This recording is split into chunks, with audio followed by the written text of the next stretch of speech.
And we are live. What's up, ladies and gentlemen? Canadian Guy here, and we are back with Jack and Daxter, the Precursor Legacy. One second. Hold on, we're gonna do this. There we go. Hold on a second.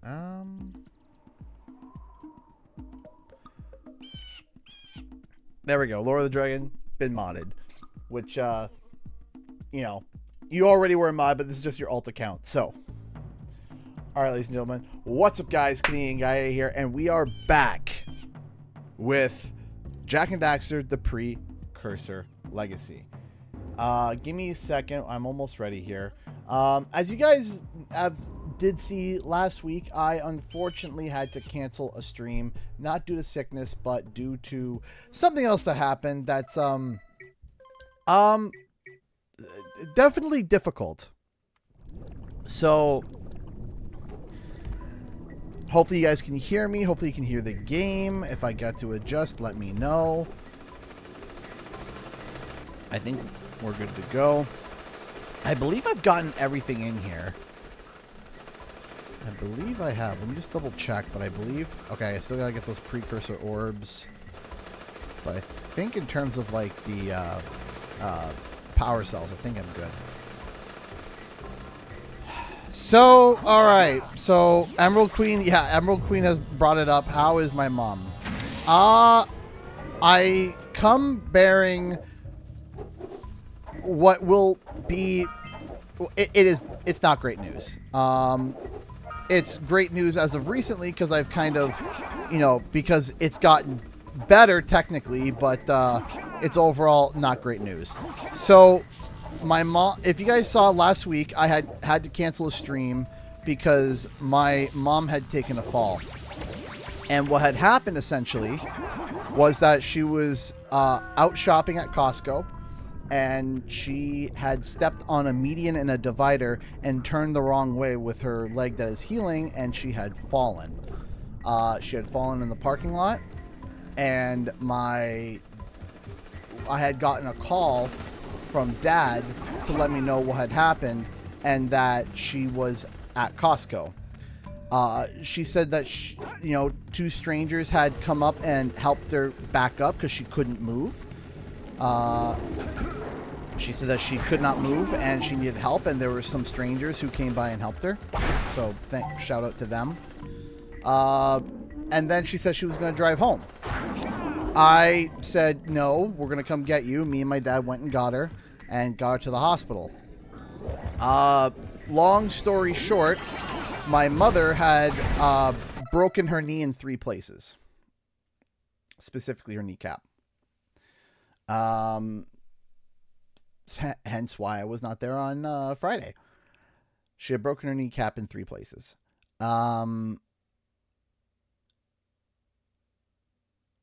So she had to be put onto an emergency surgery list, and she had gotten the surgery.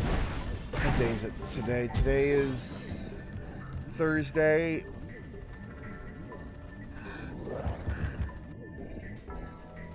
I believe she got it. Was it technically Sunday? Because it was at 1 a.m. and like around 1 a.m. when they started. I think it was technically Sunday or Saturday. I can't remember. I think it was technically Sunday. I might be incorrect. But she had the surgery done.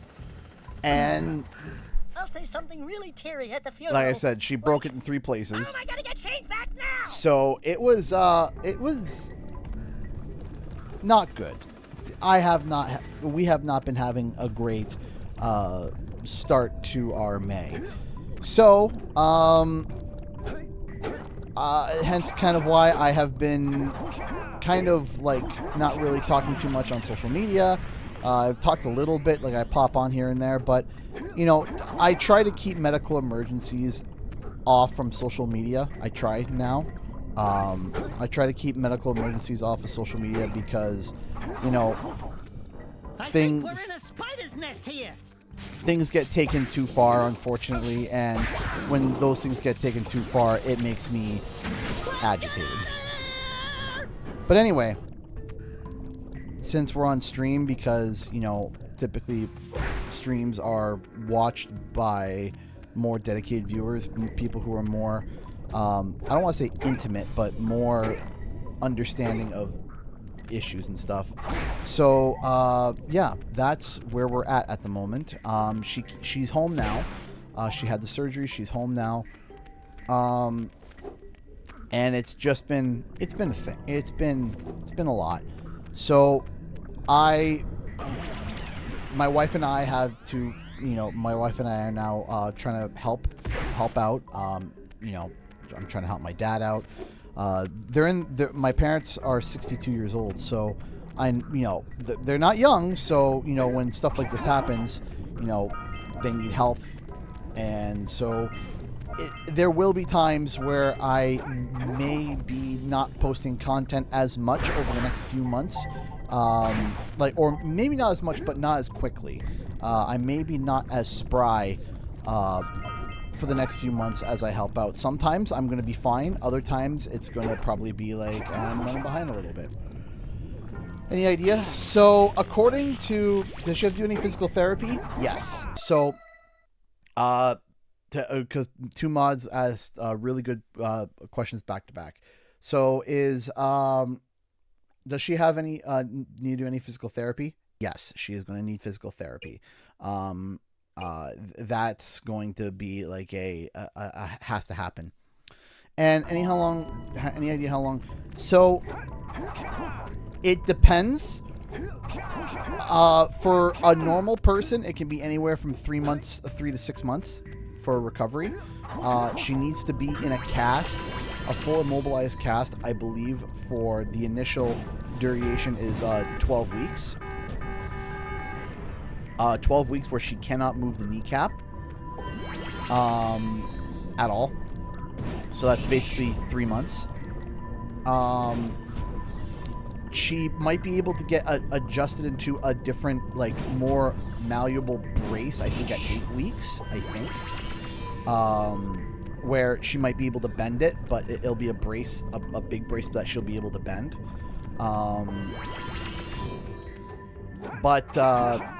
You know, 6 months at the latest, but that's before surgery. She needed surgery because it was a complex break, so it might be a little bit longer.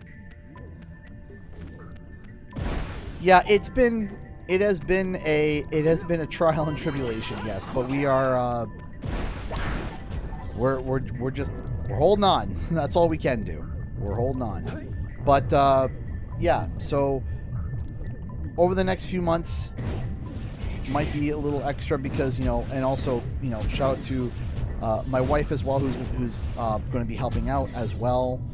She's going, you know, while I'm doing work, she's going to be helping out with, you know, helping mom and dad, helping out with certain things, and you know, we're really happy about that. So, well, we got this. We got this. She's going to get this. It's going to be all right. We're going to be all right. Though it sucks now, we'll be fine. We'll get through it. But on to but yes, I just wanted to let you guys know,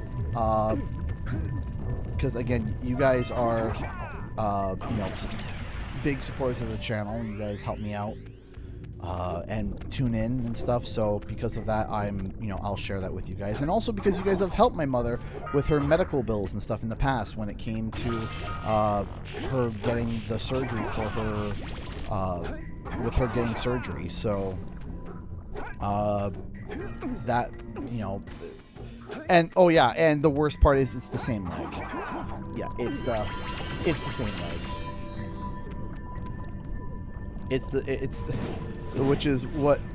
Which you know, I don't know if it's my sense of humor, but when I heard it was on the bad leg, the first thing that came out of my mouth is, of course it would be. So same leg. So hey, how's it going, everybody? So, but just letting y'all know, someone had asked me about the Star Fox thing. I have a lot of thoughts about Star Fox. I have a lot of thoughts about things that are happening with that. I have a lot of feelings that are varying from positive and negative. I also have a lot of feelings about Nintendo right now about it. I have a lot of feelings about it. I feel very mixed about the situation with Star Fox. Overall, let me... So here's the thing. A lot of people are mad that it is essentially yet another remake of Star Fox 64. A lot of people are mad about that. So here's where... Let me give you my take on Star Fox, because there's been...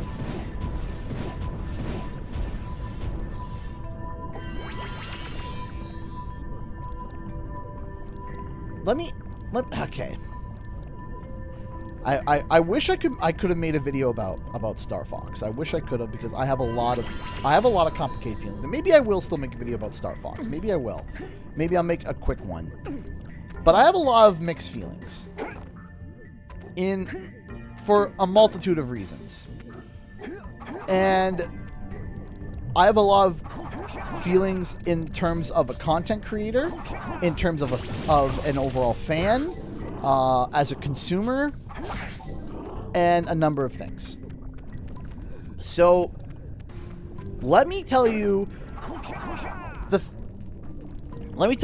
big thing that I don't really have too much of an issue with.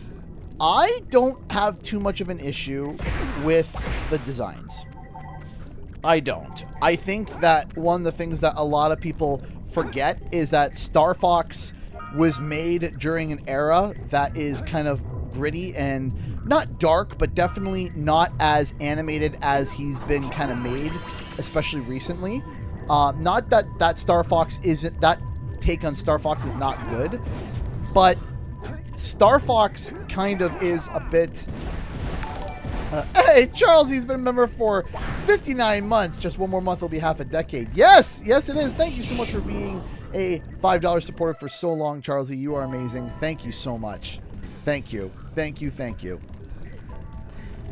So let me start with the first thing. One, I don't mind the designs. I don't mind the designs. I think the designs are... there are aspects of it that are... There are some angles that are not great, I will admit.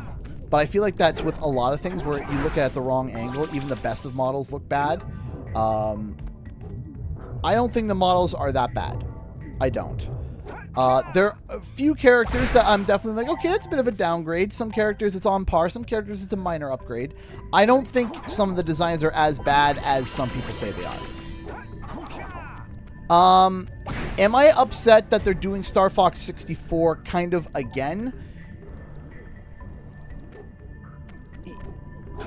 I can see where people are mad.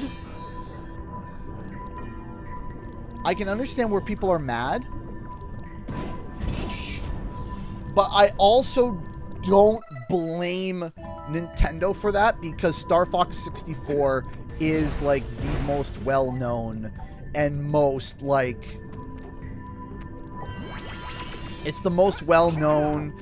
It's the most popular. Whenever people think of a Star Fox game, they think of that. Especially when it comes to like mass media. I'm not talking about specifically Star Fox fans. I'm talking about when it comes to just media across the board. When people think of Star Fox, they think of that. Alpha Dude has been a member for 29 months. How's it going, CG? It's going. Things are going. Things are going. I'm happy that I'm streaming now. I'll tell you that. Thank you so much for the support. I'll tell you what I don't like. And I'm going to put this on pause for a moment, because I know that a lot of people are going to think I'm a little bit crazy for this. But as a consumer and a content creator, I'll tell you something that I really don't like about the new Star Fox. I am not liking Nintendo's incessant, constant, really fast, really small release windows for games. I'm getting honestly sick and tired of it because the game comes out next month. It comes out in June. Now, some people might be like, well, CG, what, you know, why would you be upset about that? Here's the thing. As a content creator, I'll say this in the perspective of a content creator and then as a consumer. As a content creator, we make our living off of talking about content, right? I want you to picture somebody who is a content creator who is obsessed with Star Fox. They love Star Fox. They want to talk about Star Fox. They want to play Star Fox. They want to show off Star Fox. They love Star Fox, okay? They're a content creator. The game comes out next month. They only have a month and a half to talk about it before the game comes out. That's it. Now, of course, they can talk about it afterwards, but because, of course, there's no necessarily a constant online capability, you can't keep talking about it for so long. It's like I'm talking about Spyro, but I'm not specifically talking about Reignited all the time, right? I'm not talking about Reignited constantly. I can't. The game has already come out. So if you were a Star Fox content creator and been waiting to talk about Star Fox, you can only talk about the new game for a very short amount of time. Okay? So as a content creator, that can be frustrating.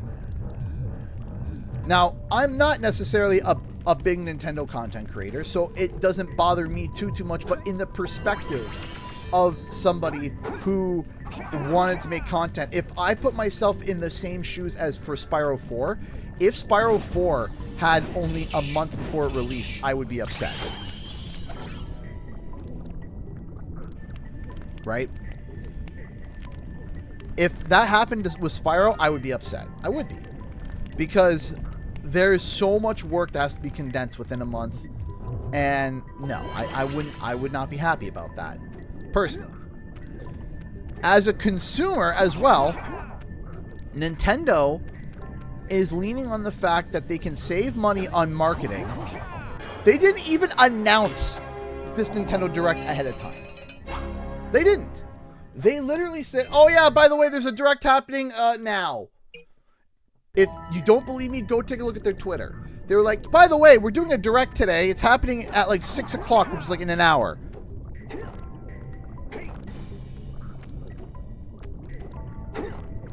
And it's like, what? Excuse me? And everyone was just kind of shocked and baffled. And then it was like, oh yeah, here's Star Fox. And it was like, what on earth is happening?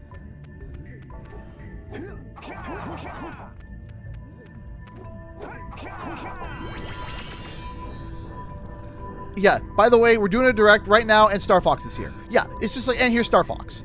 It's like, what? What? What do you mean?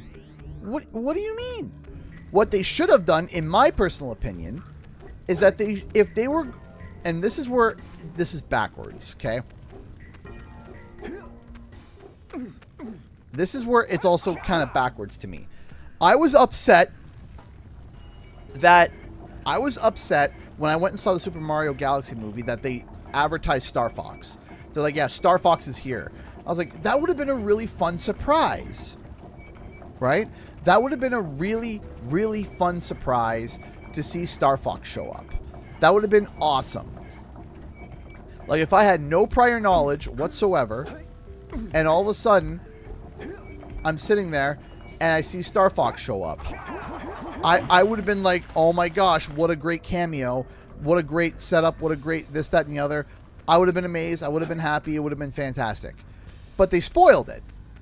And I was like, okay, so that kind of sucks.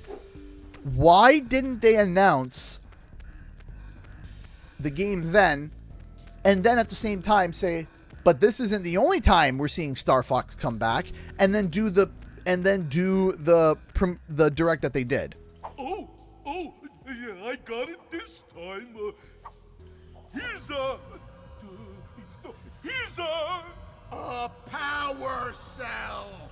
Yeah, what he said. That's it. You cleaned us out. No more power cell. I don't know why. I don't know why they wouldn't announce it then, so that they announced at the Super Mario Galaxy movie, hey, Star Fox is here, but also here's the game. It's like they split the hairs between two decisions, and it was just the worst results of both of them.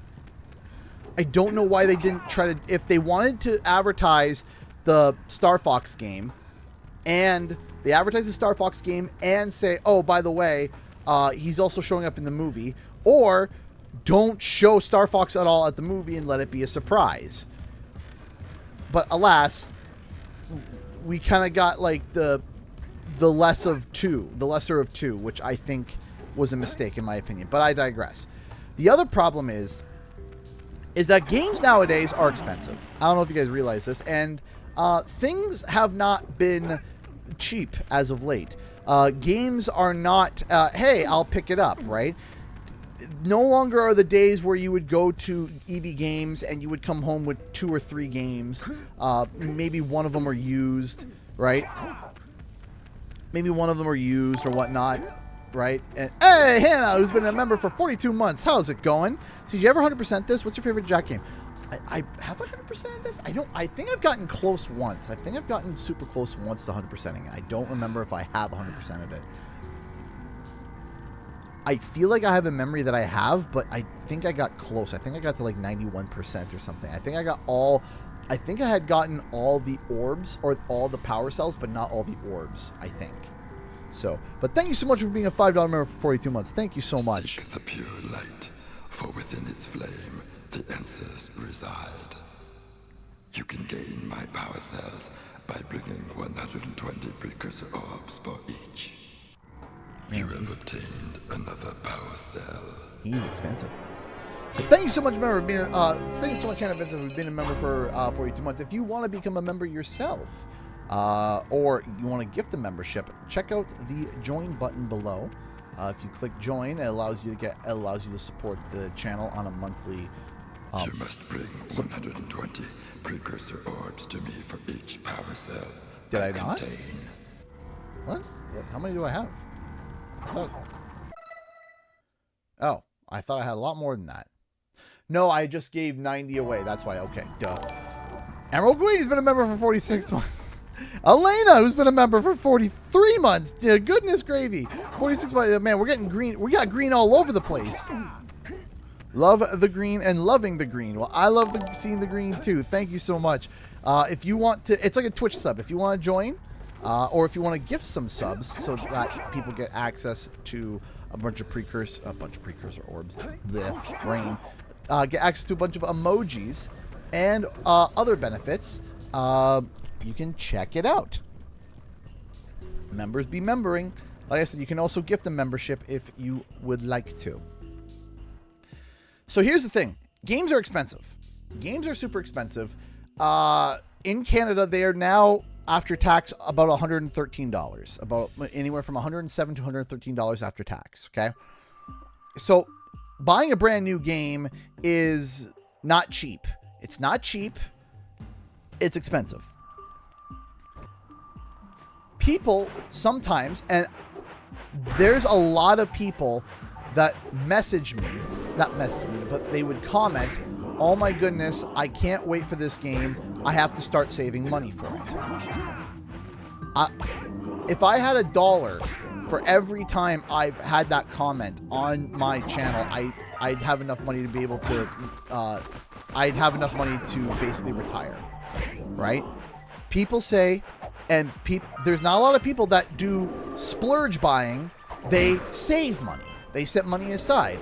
And unfortunately, there are people that are working within very tight budgets. There are people who have either student debt, who aren't making a lot of money, who have regular debt, who are trying to support their parents. There are people on all over the spectrum that have a whole bunch of reasons as to why they can't just go out and splurge $100 on a whim. That they have to sit down and they have to make sure that they have enough money for this game that they are saving for. Turning around and dropping a game like Star Fox with such little advertising, to me, is such a poor idea.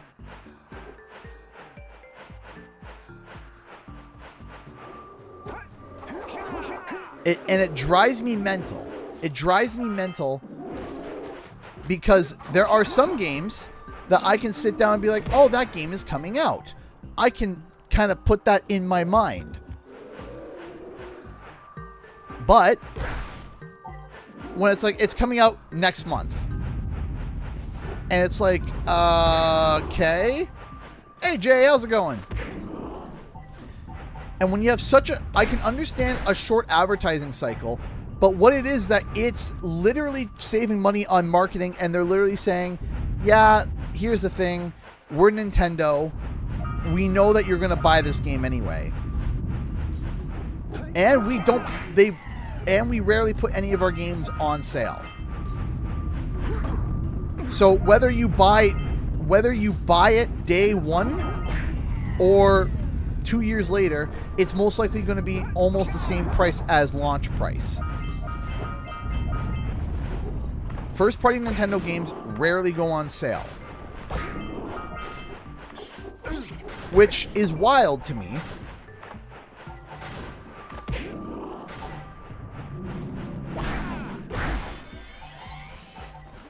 But when you have... But that's Nintendo. That's Nintendo.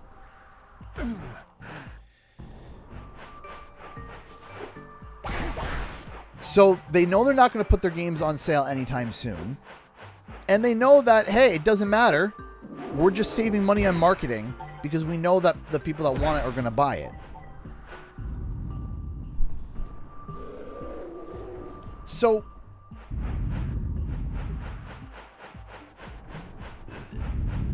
I'm not a fan of it. I'm just personally not a fan of it. I'm not a fan of the shorter marketing cycles, as much as I'm not a fan of long marketing cycles. But it's like Nintendo made the mistake with Metroid Prime 4 and are now just like, hey, forever now, we will never make that mistake again. So much so, we will so much make sure that we never make the mistake again. Like, for example, this isn't like the first time either. Let me give another example. Donkey Kong Bonanza.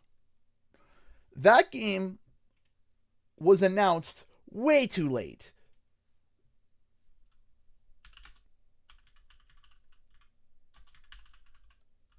That game was announced in April, and it came out. Yeah, it was announced in April, and it released in July. So April, May, June, July. 3 months. 3 months. That's like... I know some people say that, you know, oh, that's fine. My opinion is that is the bare minimum for a game, is 3 months. And Donkey Kong deserves more than the bare minimum for advertising, especially with how good that game was. And then Nintendo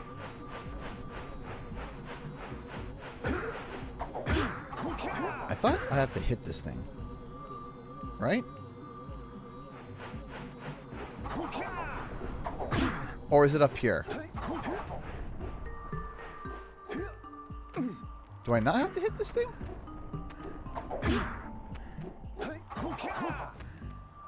Thought 6 months. Just hit the lurker with a shield. I already did.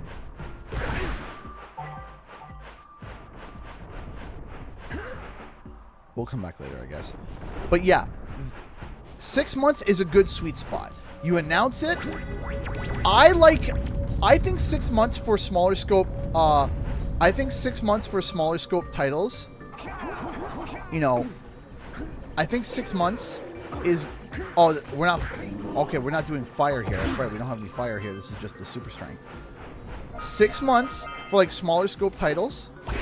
I think that's good. And I think a year for AAA. So I think something like Legend of Zelda, right? Legend of Zelda, 1 year. That should be given a year, right? Legend of Zelda, any of these games that are like, okay, yeah, these are going to sell 10 million units a year in advance is a good idea, right? I would, and then super early announcements in lieu for anniversaries, right? So if there's a game that is like getting remade or a new one that's in development and it's a major anniversary date, so it might be a year and a half out, but you hit the 30th anniversary, okay, you can turn around and do like a verbal announcement and say like, hey, we can't really show anything yet, but for the anniversary, we're doing this, right? So that I can understand. But 1 month to me is insane. 1 month to me is absolutely insane. And that to me is, what that's telling me is Nintendo is trying to save money by not marketing as long. Because if you guys don't know, marketing is very expensive. To give you an idea, the marketing budget for Call of Duty is more than the actual like cost of the development of the game. Well, better you than me. Marketing is obscenely expensive for games, and people just dump money in obscene amounts of it into marketing for their games. Like I said, Call of Duty. The marketing budget for Call of Duty is more than the cost of the development of the game itself. Now, there's some commentary there about whether or not marketing should cost that much, but that's a conversation for another day, right? You know, my thought is that there's marketing a game should not cost more than the cost of the game itself, which is absolutely just insane, right? Be like buying a car and the price for gas is more than the car.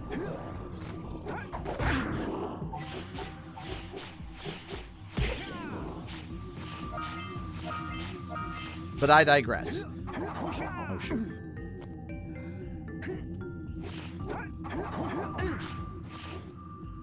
That's a conversation for, that's a conversation for a different day. The point is that we are now getting to a point where, to be honest, I think we are in an age where content creators, influencers, artists, etc. do a lot of legwork when it comes to free marketing. That is true. That is very much true. And I personally think that there are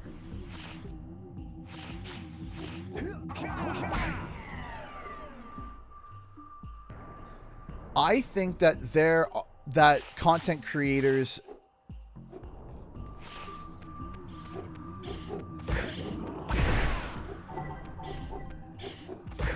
I wish that there was an affiliate program when it comes to gaming. Let me explain. I wish that there was a way that there would be some, because there is no way to do it, because in order to be able to do it, in my mind, you would have to get very, very, very, very intrusive cookies, and there's no way to do it without, violating people's privacy. But I wish there was a way that if there was some sort of way that a viewer bought a game because of a specific content creator, and a content creator did legwork for the game, that, they would, that when they turn around and say like, oh, why did they buy this game? And they can point to, oh yeah, these content creators help push sales of the games. And then, there's some sort of affiliate payout for them via YouTube Gaming. But to do that would be 1, complicated, 2, an invasion of privacy, 3, it would be really it would also facilitate a really bad relationship with certain games being covered because they do a bigger affiliate payout than others, and then certain games don't get covered because of it, because their affiliate payout's not as high as others, etc., etc. There's a lot there to be had, but I do think that there are some games that gain popularity because of content creators. I'm not saying me. I'm like, when I'm talking about content creators, I find myself in a more niche corner, which is Spyro, right? I'm in a more niche corner, which is Spyro, right? I'm not going to sell too many more people on Spyro. People come to me because they're already fans of Spyro, right? People are not turning, like, the most that I will do is I will help cross-pollinate. I will help cross-pollinate Crash fans, or Jack and Daxter fans, or Sly Cooper fans with Spyro, and likewise, you know, Spyro fans with Jack and Daxter, etc., etc. I can do a cross-pollination in that sense. But about probably 7 times out of 10, I'll say 7 times out of 10, someone is coming to me because they already have a love for Spyro, or they already have a love for Crash, or they already have a love for these things. They're not coming to me to get my opinion on it. They probably already have an opinion on it, or they already have a love for it. Sure, yes, like, yes, I actually found out about you through Crash, but Spyro is still a big one for me. Yes, that's true. Like I said, cross-pollination. But mostly, it's going to be, you know, it's going to be, you're coming to me because you already like the game.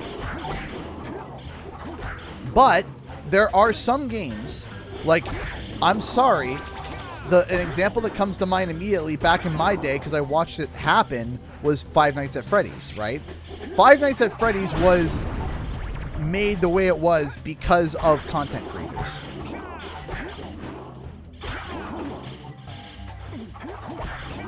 Genuinely. That's not to say, oh, Five Nights at Freddy's is trash and without content creators it wouldn't have gotten popular. But I genuinely don't think it would have gotten to the peak of popularity without content creators and without it going viral. I genuinely don't.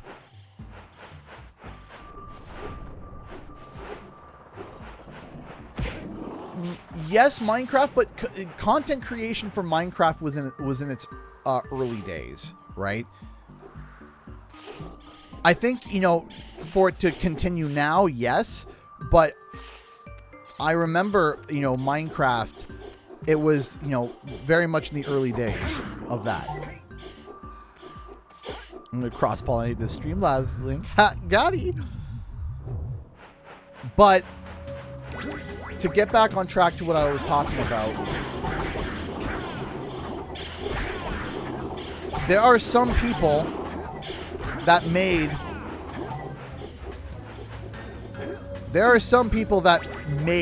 games, some of these more smaller indie games, into the bigger AAA-esque games that they are now, right? Hi, Rocco Bean, how's it going?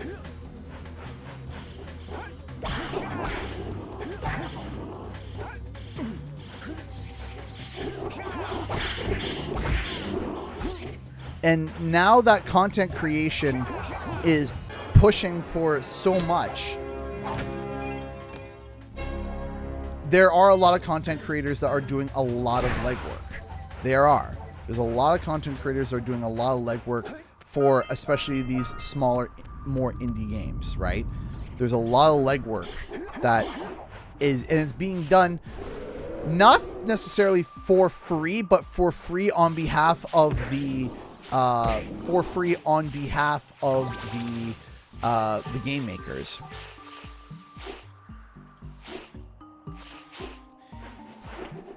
And if there was a way to be able to figure out a way so that content creators or games, for there to be a way, I'm not saying that it's going to happen, and I'm not saying it should happen.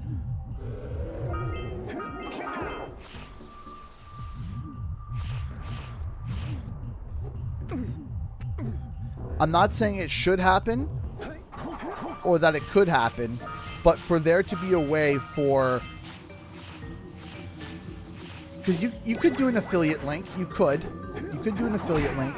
But for content creators to have some form of compensation for being able to get people to buy or enjoy the game. But then you got another problem with that, is that now you're going to have people that are like, oh yeah, content creators are getting paid to suggest games, because if, you know, you play every game and recommend every single game, then people are just going to come off and say, okay, well, you're trying to get the affiliate links for that. And that's already in the tech sphere, where people are like, oh yeah, this thing is super cool, you should buy it. And and you know, here's my affiliate link, right? So where do you go? Where can you go with that? That's like, you know, paid reviews, right? Paid reviews is kind of hard. Paid reviews are kind of hard to be able to take seriously. So how does one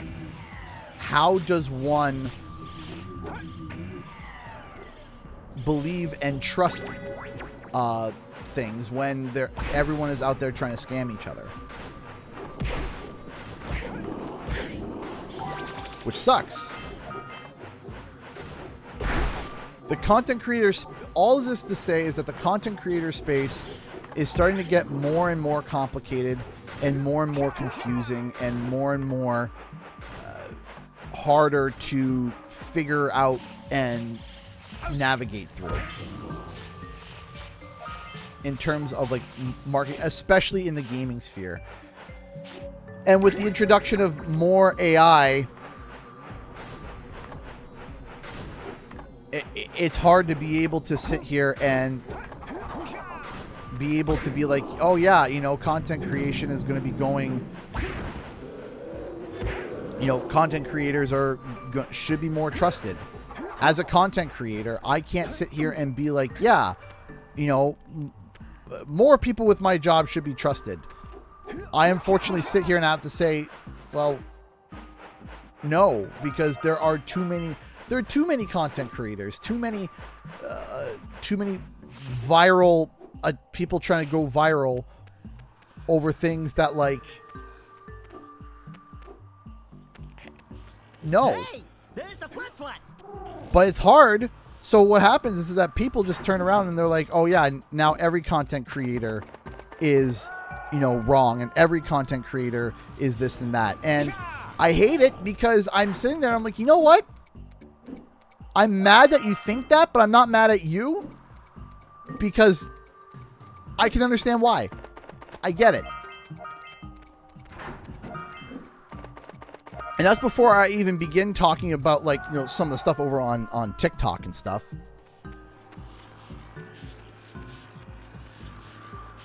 What's Open Goal? Open Goal is the decompiler that is used so that you can actually play these games on PC, and it's like native. It's not emulation. It's the actual, it's running like the actual game the way it was supposed to, so that now you can play it like, oh yeah, you can now play it with, you know, at a higher fidelity, at better, you know, frame rates and stuff, like, because they have access to the code now. I can't pretend to like game just to get paid. That's, yeah, unfortunately a lot of people can. A lot of people can. And as soon as you introduce that affiliate program, you're going to get two extremes. You're going to get one extreme of people who will love every game ever, and then you're going to get even more people who are just cynical about every single game ever, and then people are going to lean to believe, well, the person who's super cynical is telling the truth. When it's like, no, going super cynical in both directions is bad.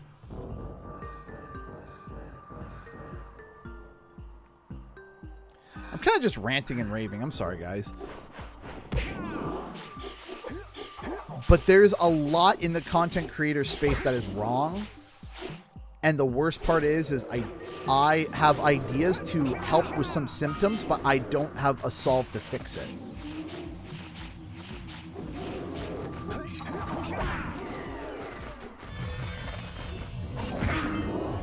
I don't have a solution.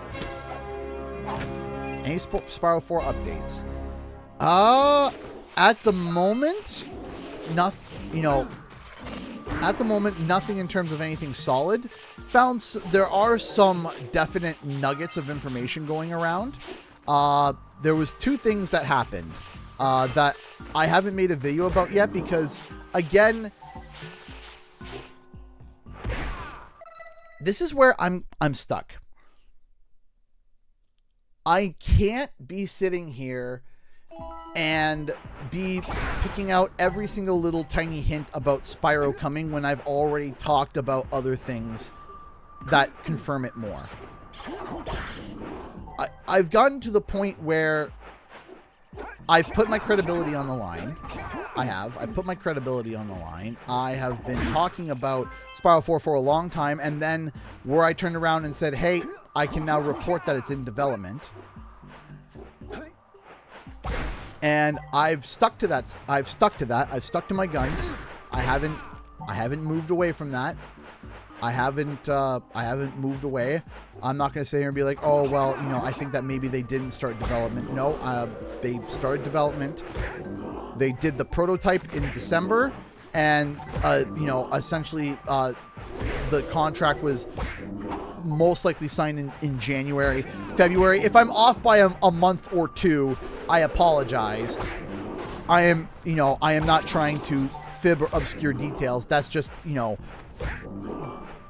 I don't think it's a lie. You know, some people would say it's a lie, but I don't think anyone's going to get mad at me if I said, yeah, they signed the deal in January, and someone turns around and says, actually, they signed it in February. I don't think anyone is going to get mad at me for that. If my statement is, yes, Spyro 4 is in development, they signed for it in January, and someone goes, actually, they signed it in February, I don't think anybody within a reasonable, who's reasonable would sit there and be upset with me.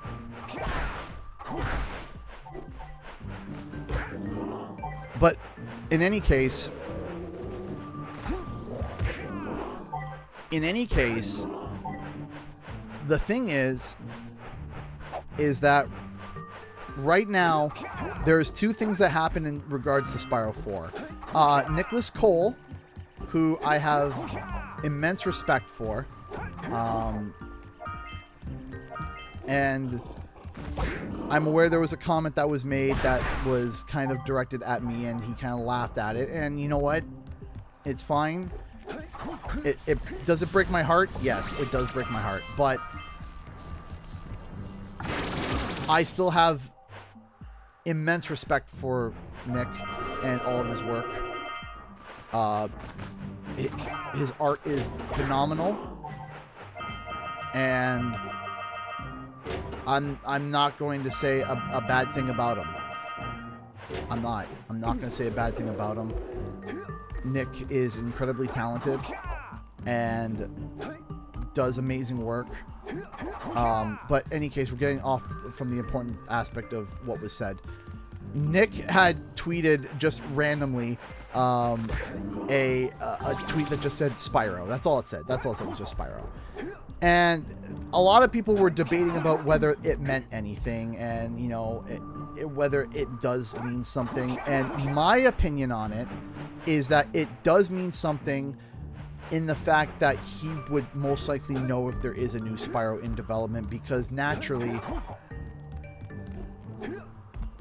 people talk, right? Co-workers talk with old co-workers and stuff. I'm sure that Nick at some point, I'm just assuming, has seen something or talked to someone about it or done something, right? Or consulted or had a chat with somebody. I mean, how could you not, right? How could you not? So I do think that there is some kind of involvement with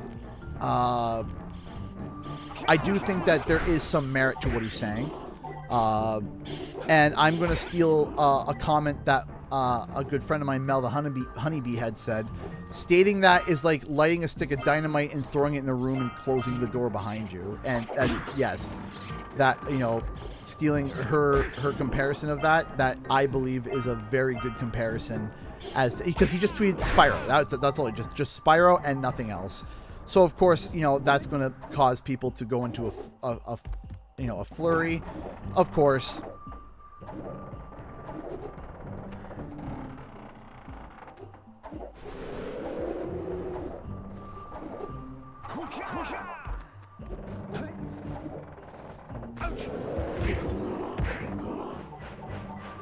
That's gonna, you know, that's gonna cause people to go into a flurry, and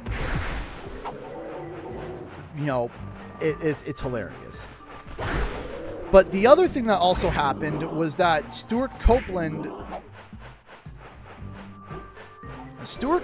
made a video that was very interesting. That I'm like, okay, that's intriguing. It was like the next day. It was like the very next day. And I was like, okay. Okay. That's interesting. And it was Spyro related. So I'm like, okay. So that's 2.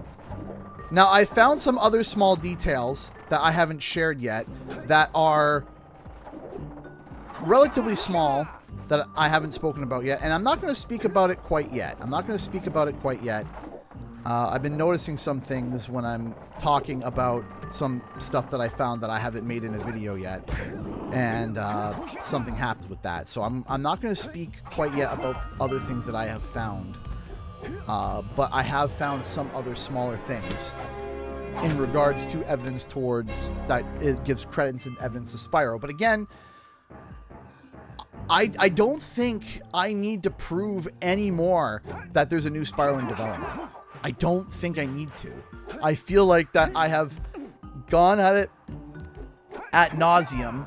The only thing that would prove now would be like, oh, if like the ratings board, right? If the ratings board of Taiwan or Korea, where it pops up, or a Walmart Canada leak happens where the title of the game gets announced or whatnot. You know, or if, you know, a leaker turns around, a credible leaker turns around and says, yeah, we're going to see Spyro 4 in the June showcase or whatnot, right? I've kind of, in terms of the existence of Spyro 4, it's kind of hard for me to sit here and be like, oh yeah, I can prove more, right? It's just kind of providing more evidence to something that we already know that I believe is going to happen. Because I think, you know, hearing more evidence about Spyro 4, it's just adding more hope and reaffirming to those who already believe it. Because everybody else right now that is kind of like, oh yeah, I'll believe it when I see it. Okay, there's nothing more that I can say that is going to prove to you more than what I've shown. I don't think. Going so much as far as we even had, like I said, a guy literally have on his profile the name Spyro, right? Literally the name Spyro on his contract, and it was during a time when he was working at Toys for Bob outside of Spyro Reignited. And I found someone else who also has Spyro, and I showed it off before. I just,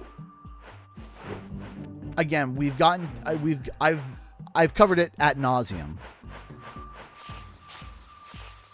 So what I try to do now is that if there's more tidbits of evidence that show up, I don't talk about them until there's been a few tidbits of evidence, and then I'll make a video kind of like compiling them together, along with any other notes that, you know, I think are good and interesting connections. But I think I've proven beyond a shadow of a doubt as much as someone could prove that something exists without there being an official, you know, head nod and acknowledgement that, come on. I'm getting some frame rate dips here.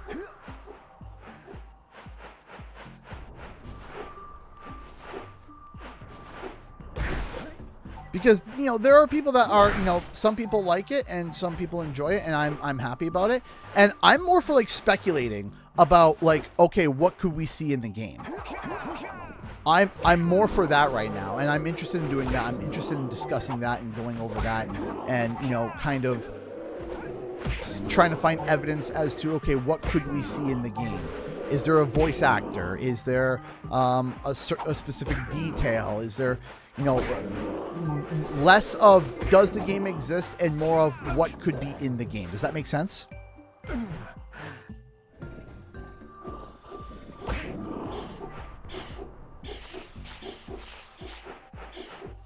For me to dig deeper and to dig more, it would have to get to the point of... Oh, overshot that. Yeah, I mean, as a friend, I think it'd start worrying me if you really kept digging at this point. Yeah, it's like, it's kind of like, it's there, right? It's there.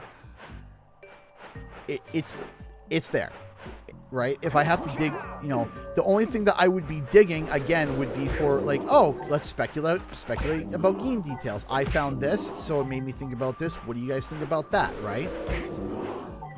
I'm open for that, but in terms of, like, pushing and proving that it exists, I'm calm about it. Right? I am calm about it. I'm at zen. That it's a thing in development. My anxiety now is, when are we going to see it? That's where I, you know... That's details. That's more the details that I want to know, is when are we going to see it? And I'm thinking Summer Game Fest, it might be a good good evening, CG. Hello there. How's it going? That's where I'm at. Like, okay, when are we going to see it? It's not a matter of if, but it's a matter of when. And a matter of please don't get canceled, which, as far as I'm aware, from what I've heard, it's not. It's okay. Like, everything is stable. There's no hint. I haven't gotten any hint that the game would be canned in any way like that. I haven't gotten any hint of that. Every time I've ever gotten any sort of update, whether it be big or small, it's always been, like, positive. It's always been like, yep, things are moving along. If and when I get an update. If and when I get an update. I don't get many of them, and nothing that I can sit there and be like, you know, hey, let me talk about this. No.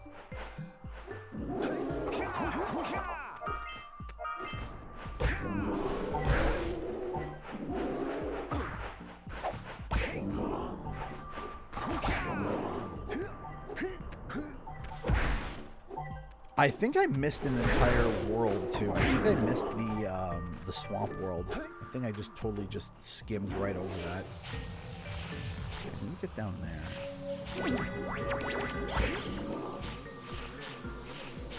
When is Summer Game Fest? June 5th. And then 2 days later, it's the Xbox. It's on the Xbox. There's an Xbox thingamajigabob.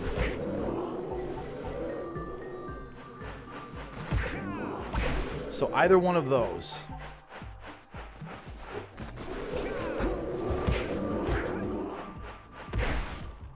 So coming up, yes. Hey, Elena with the first donation of the stream. And it's a big one.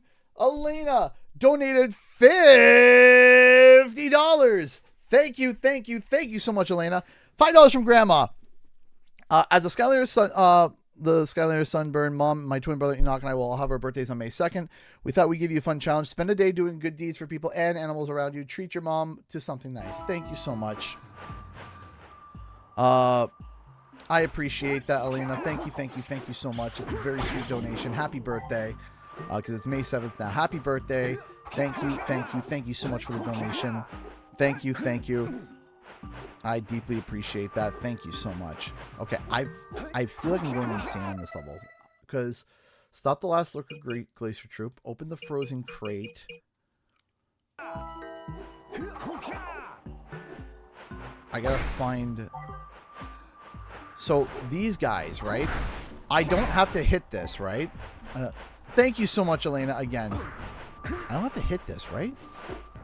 I don't think I do. Because I need to get down there. If it shows up the Xbox showcase, that's fine too. It's possible. That's fine. But also, there's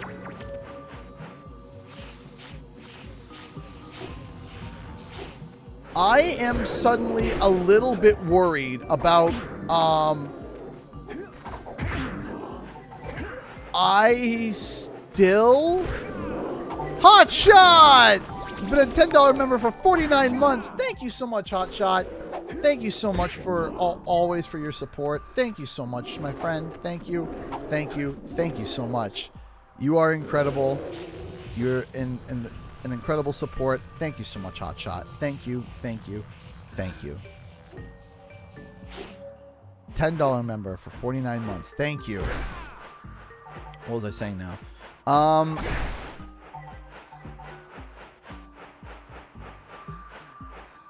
Only need to defeat the operators of machines. Okay, cool. Thank you. Okay, so I gotta find the other ones. So I've defeated 2. I'm assuming there's probably at minimum 1 more. Just gotta go and find it. Because we just came down from there. Oh, you know what would be really nice? A map. A map would be very nice. Oh, so what I was saying before. So if you guys don't know, Asha has been the new CEO for Xbox and so far has been doing weirdly good things and been saying things that a lot of people are really liking. But, you know, saying and doing are 2 separate things. But so far, there are things that she has said that have indicated good things. So, you know, we can't knock her for that. Having said that, one of the things that has been stated that she's like, yeah, we're going to make sure that we look at exclusivity. That's where I pump the brakes a little bit and I get worried. Because I don't think Activision titles should be exclusive to Xbox. I don't think they will be exclusive to Xbox. I don't think they will. I don't think they'll be exclusive to Xbox. But I'm worried that because of Spyro being seen as a smaller franchise, that they would be more willing to be like, oh yeah, we'll just make sure, you know, we'll make that one exclusive too. Because I think that that is going to be franchise suicide. Because it's going, all you're going to hear nonstop for the rest of forever, for the history of ever, is, yeah, but it's not on PlayStation. Which is where it, you know, a lot of people see it as there. So under Phil Spencer, I was like, yeah, 99% sure it was going to be on PlayStation day one. With Asha, I still think it is, but I'm a little bit more nervous. I'm a little bit more nervous about it. I'm like, okay, I still think it's going to happen, but there I am.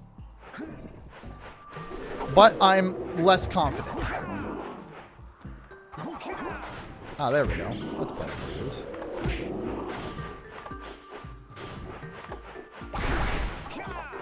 Like I said, for the record, I still think that they're going to do it. I still think they're going to be doing... I still think that they're going to be making it multi-console, because it would be absolutely ridiculous if they didn't. Having said that, Asha, you know... statistically, in my opinion, Asha does reduce the chances of it being multi-platform, though I still think it will be. I'm a bit more nervous about it. There we go. I'm still a little nervous. More nervous than I was before. But I digress. Still. I do think...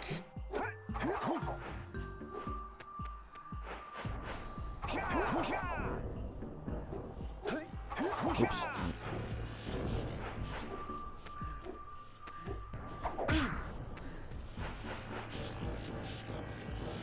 Okay, so I got that one done. Open the frozen crate.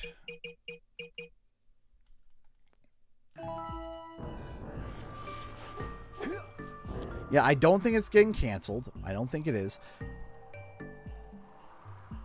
It's just now at the point where it's, okay, we've gotten to a point now where people are now like, okay, are we going to see it or not, right?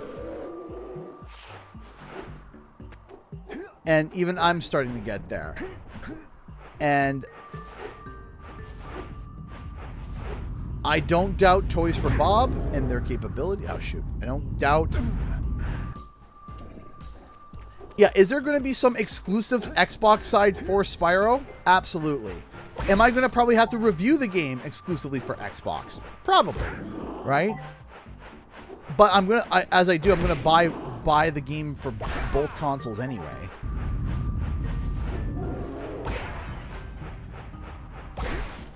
But I also hope they do Nintendo Switch day one. Because that's going to be nothing but pure success. Pure money. Pure money for the franchise. Nothing but just pure, unadulterated cash.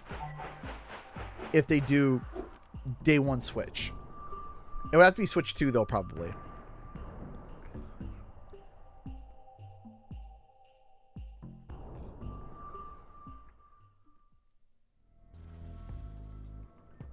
Or at least Switch 2 at a relatively, like maybe like 3 months later or something.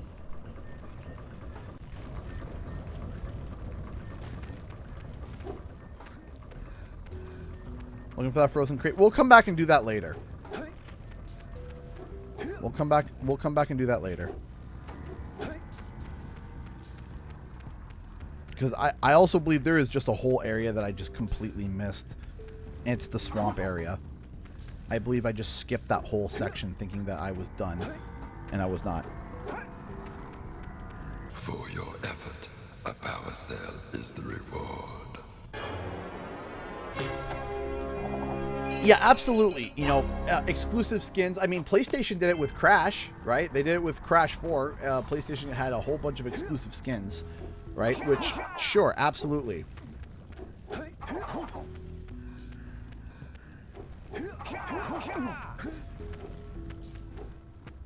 But here's the other thing, too, is that already they're starting to backtrack on some stuff for Xbox. They already are. Crystals? Oh, we've got to save the... Great balls of eco! There seems to be a large lurker presence in the spider caves. Great. Lurker? Sounds like a real cheery place. Let me guess. There are spiders in the spider caves, right? Of course there are spiders in spider caves. But that's the least of your problems. The lurkers are after crystals of concentrated dark eco. You've got to destroy the crystals before those monsters get their hands on them. Up to it!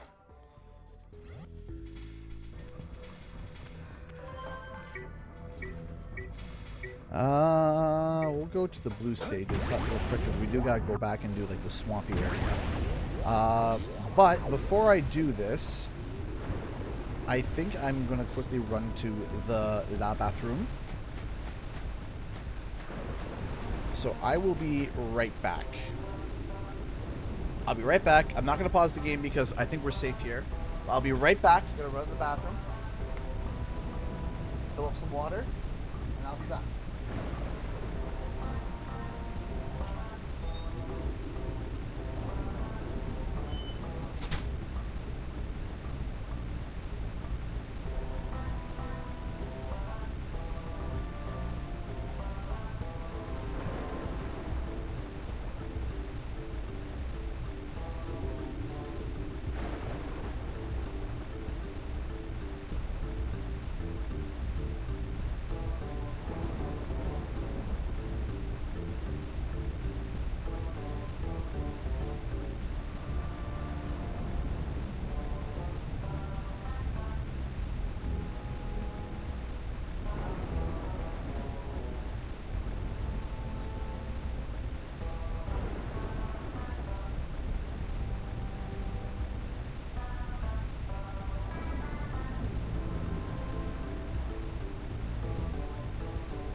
We back.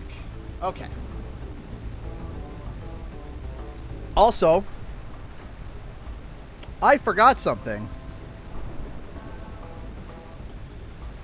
We gotta do our fishy attempt. We gotta do our 1,000 fishy attempt. We gotta try. We gotta do it.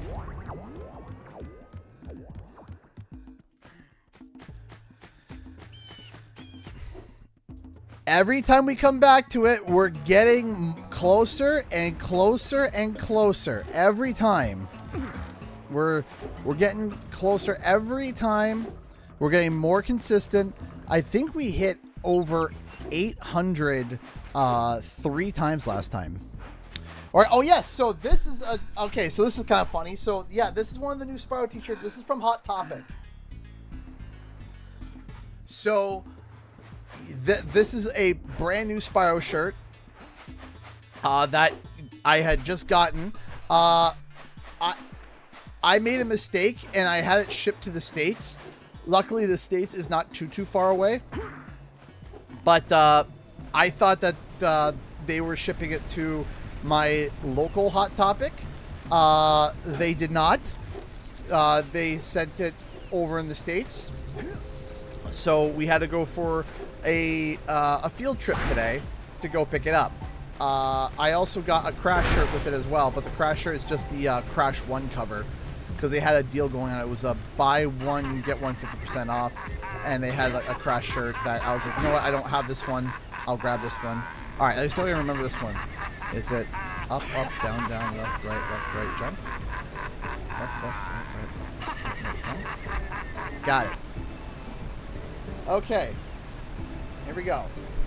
Want to try and beat the river, do ya? Yes, I do. Let's do it. Come on. Let's do the let's try to get the 1,000 fishies.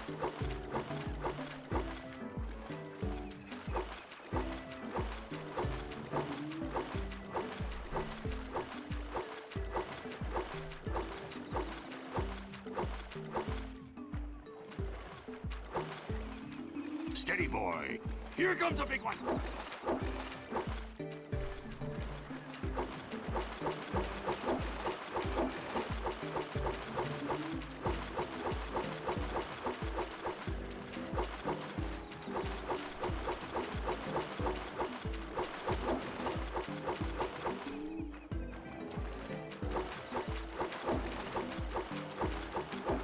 Come on.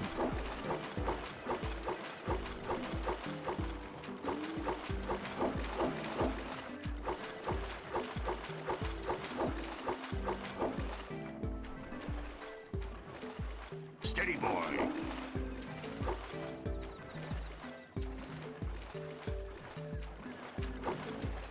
Here comes a big one. Steady, boy.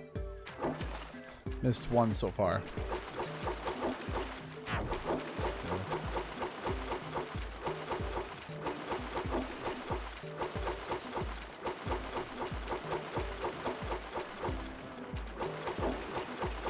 Steady, boy.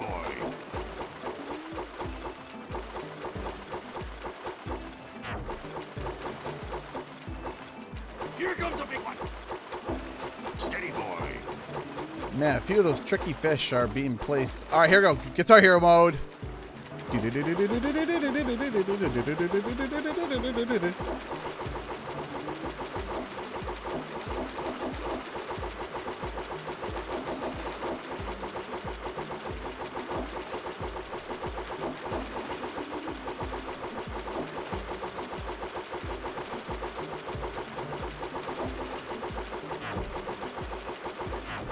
Here comes a big one. Steady, boy. Okay, here we go.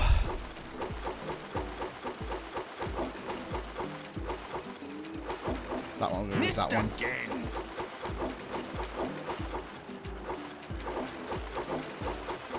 Steady, boy. I was gonna miss one or the other.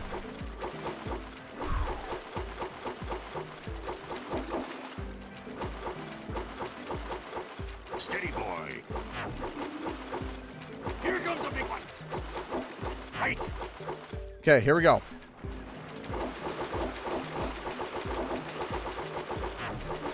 Ah!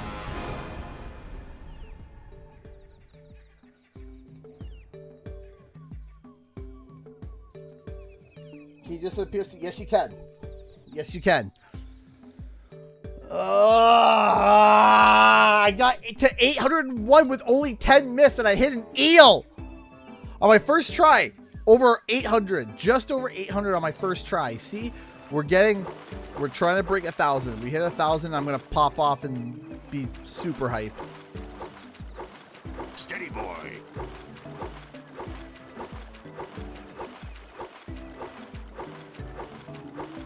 Here comes a big one.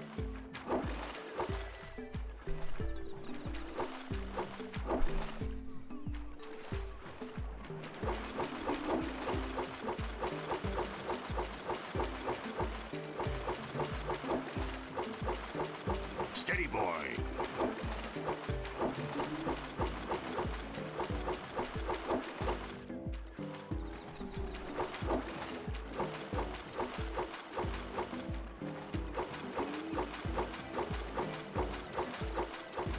Here comes a big one.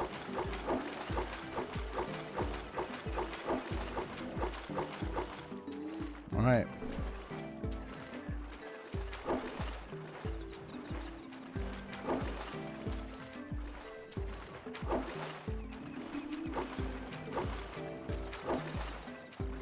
Steady, boy.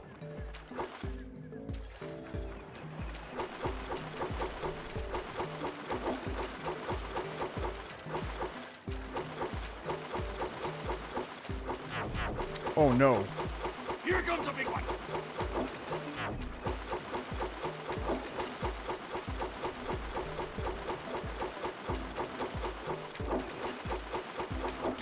Ah!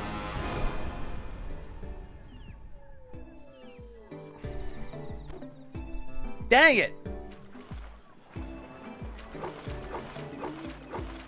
The eel. Steady, boy. The eel. Here comes a big one.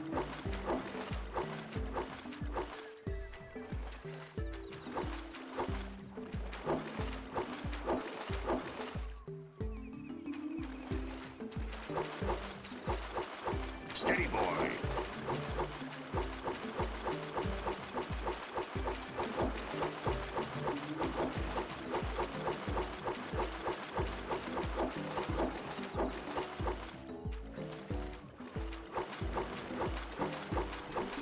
Here comes a big one.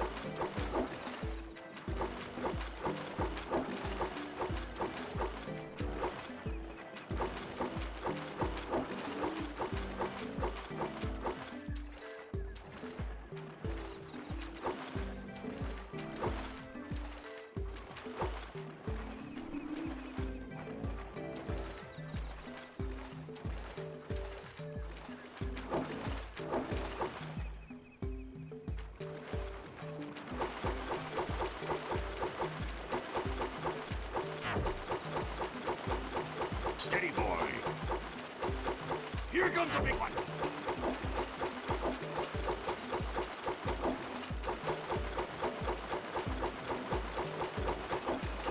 Steady, boy.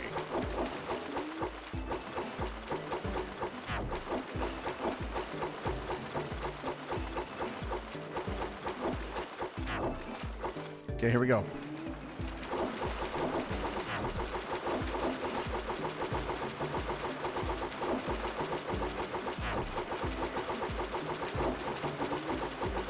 Steady, boy. Here comes a big one.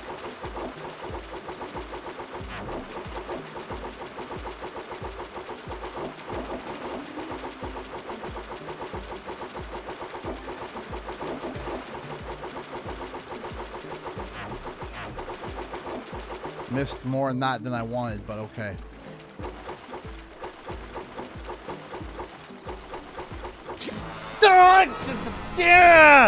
The eel again! Every time it's been the eels First was over 800. Second was over 200, and then this one, that one was just like 650, I think, 6 something. Steady, boy. Give me 1,000 pound of fishies. Here comes a big one. Steady, boy.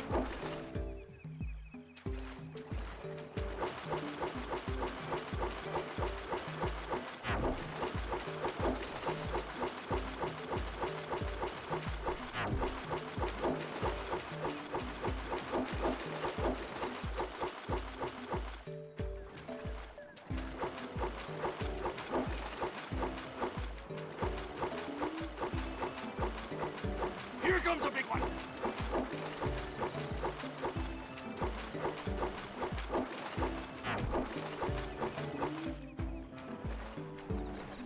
Steady, boy.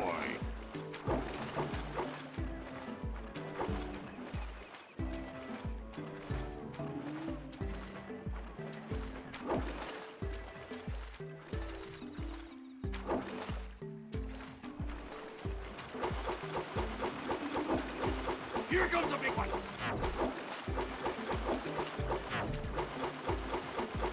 Steady, boy. Ah! Come on.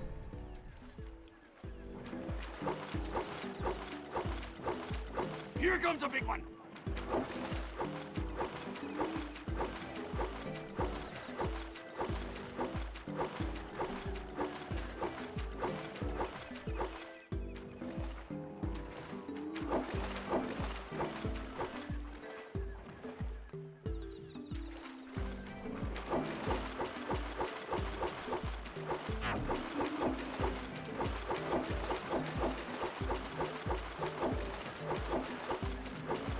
Here comes a big one.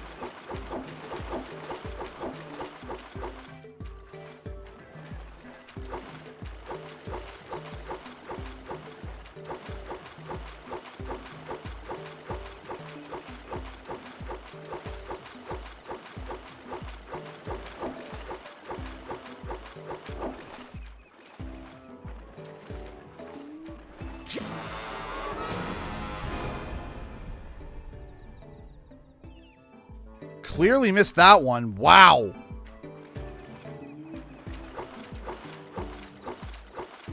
Good grief, man.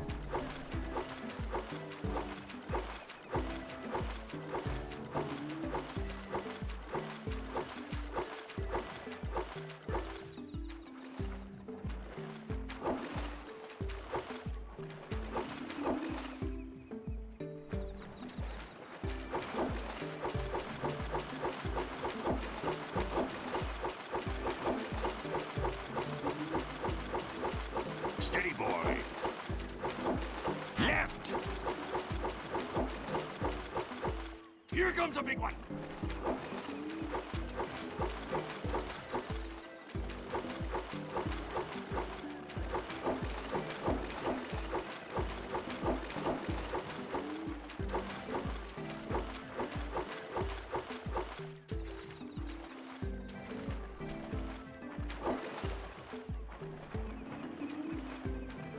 Steady, boy.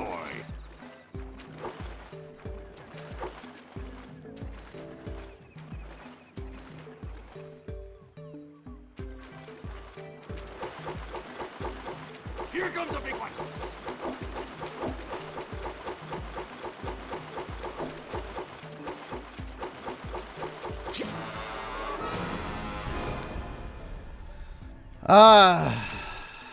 All right, I'll give myself a few more attempts. Clearly, I am out of it tonight. Jeez Louise, because I keep hitting eels now around 200.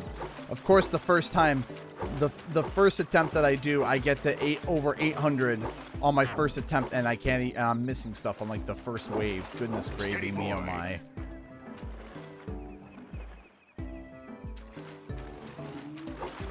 Here comes a big one.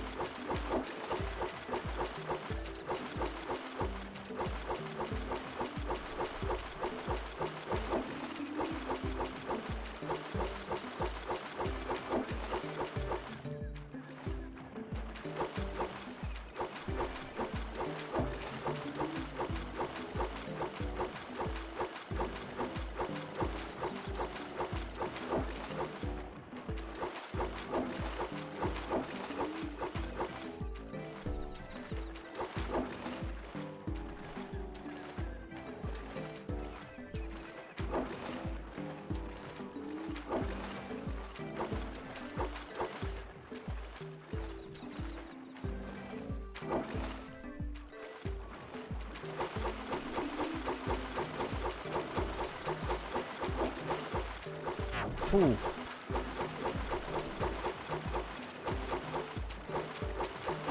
Here comes a big one.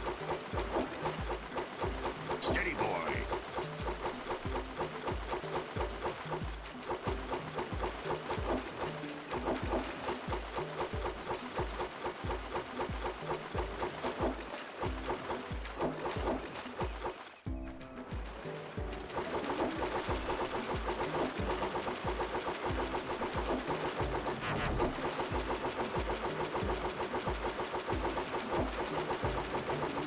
Here comes a big one.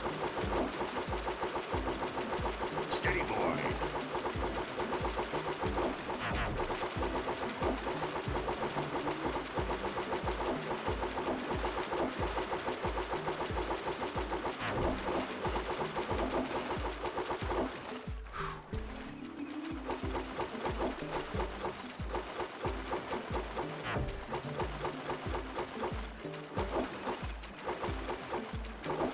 Here comes a big one. Missed. Steady, boy.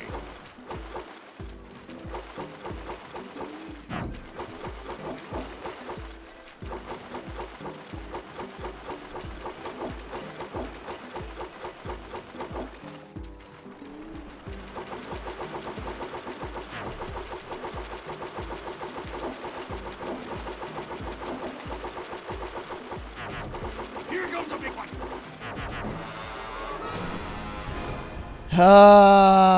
804. Yeah, that one was rough. That last one is so tough, man.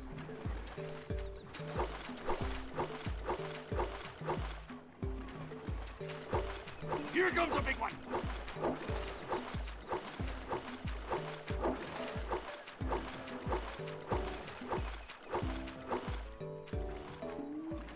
Steady, boy.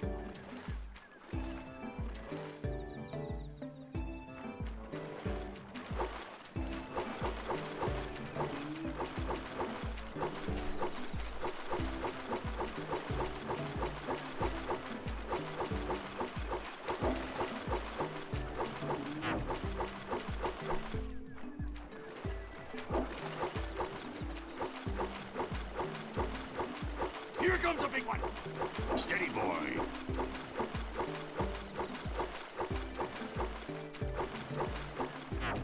That's that one. Give a couple more cracks at it, and if we don't get it, then we'll Steady, boy. we'll go back. But I think the highest of the stream so far is 820.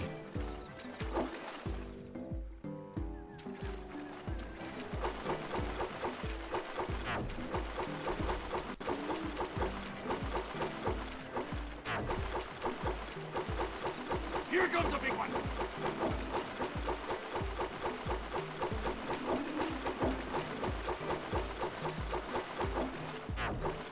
To the left.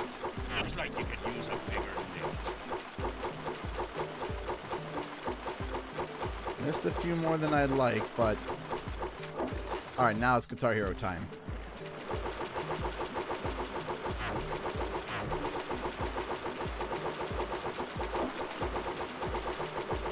Here comes a big one.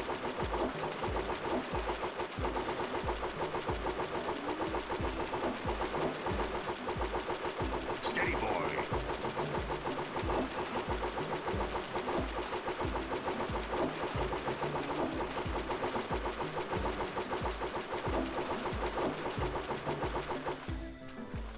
This section is hard, and then this the next section that is like a giant pain.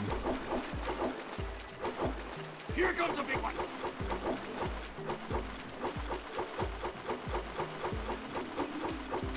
Steady, boy. Right.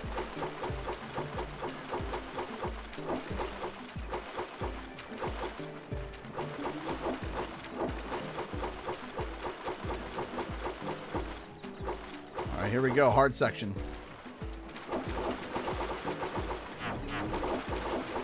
Steady, boy.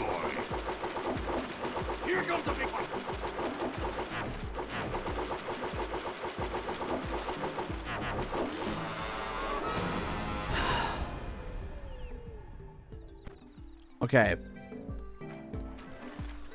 I'm going to give myself 2 more tries, and afterwards we'll be done for the stream. 2 more tries.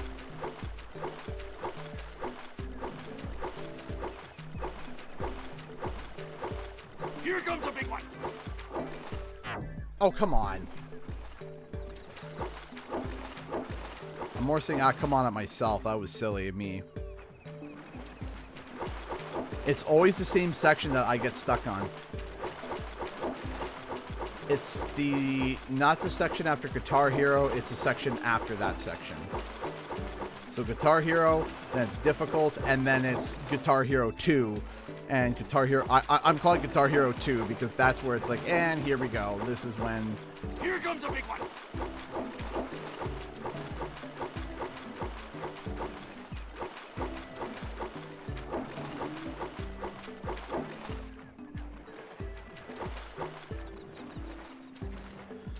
This is Oops, Nothing But Eels. Next is Guitar Hero Easy, Guitar Hero Medium, Break, and then Guitar Hero Hard. That's what I call it in my brain.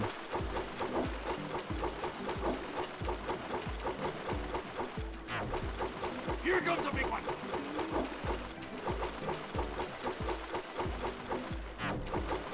Steady boy.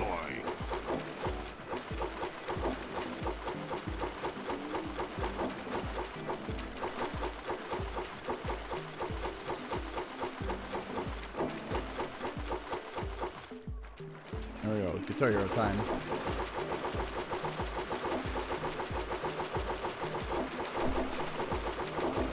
Here comes a big one. Steady boy.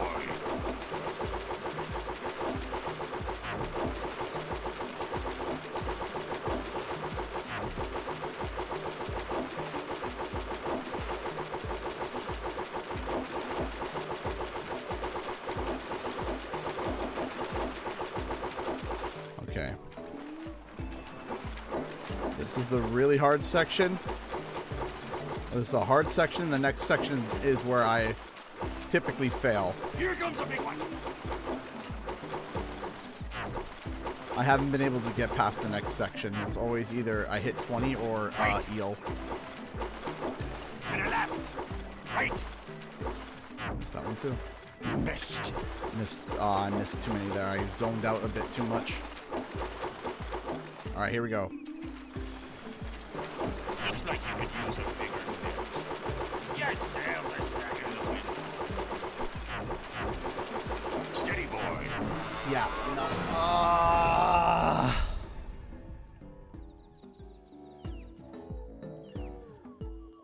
I do. I want to hit 1,000 because I don't know if anybody has anyone's ever done it yet, or if they haven't, or if they have posted on YouTube or whatnot. This is my last attempt, and then alas. Here comes a big one.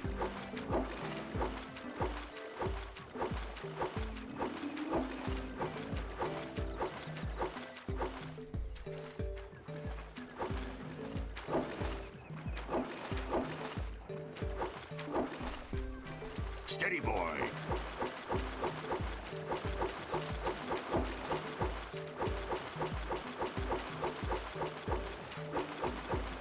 The problem is too is that I need practice on that last wave, because all these things I have practice on, I can get to that section pretty well, and then I get to that section and every time it's like, okay, you know, you've gained entry to be able to attempt this section, right?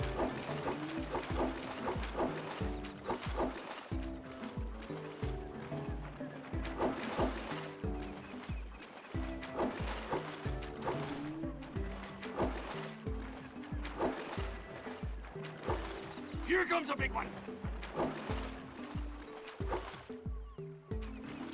Steady boy.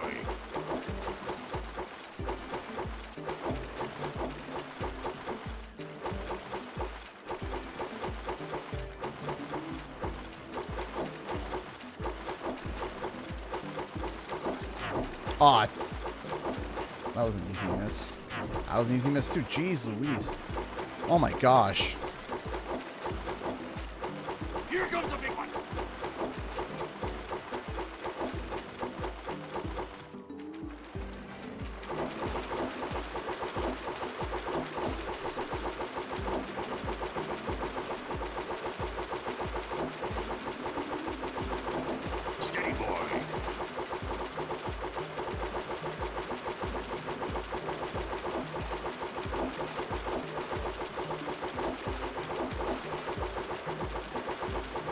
comes a big one. Steady, boy.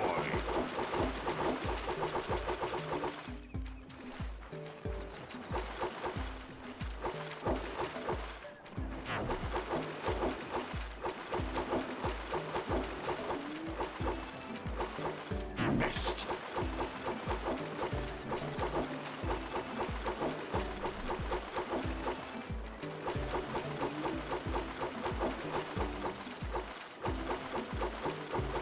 Here comes a big one.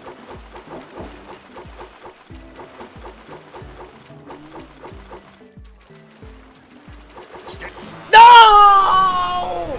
I was doing so good. Oh, I was doing so good. I clocked the eel too, and I was just like, I clocked the eel. I was like, oh, make sure I better avoid that, and I had only missed 6 by the time I got there. Oh, that was so cool. Oh, yeah, that's right. I said that was my last one. Okay, this will be my last one for real this time. Sorry, just I got into the flow and I was like, I got this. I might be able to get a new record here at least. And then I hit the eel. Was only 6 pounds missed.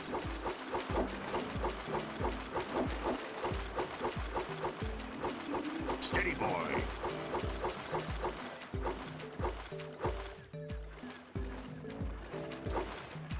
Here comes a big one. Steady, boy.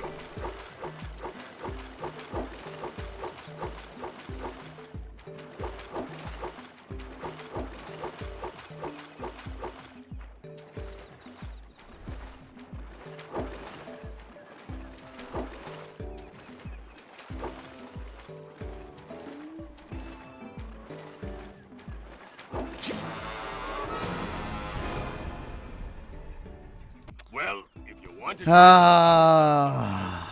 know where to find me. Pain. Pain, pain, pain.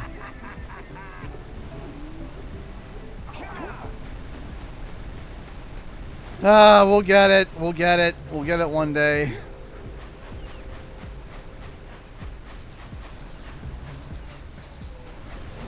Oh, a bunch of noisy neighbors for you, Flurna. We're going to find a port of this game. So this is on, if you go to opengoal.com, this is a decompile. This is a way to decompile the game to play on PC. And then you have to get a Jack and Daxter ISO via, routes that, I'm not going to suggest you go to vimslayer.com to go get one. I'm not going to suggest that. I'm not going to suggest that. That Vim's Layer with a double M. I want to make sure that you understand this. Don't go to vimslayer.com to get an ISO of this game. Don't go there. Did I play Metal Gear Solid? I have not, actually. Funny enough, I have not played Metal Gear Solid, which is something that a lot of people have suggested that I should. Smooth? What? Yeah. I'm just suggesting that people don't go there.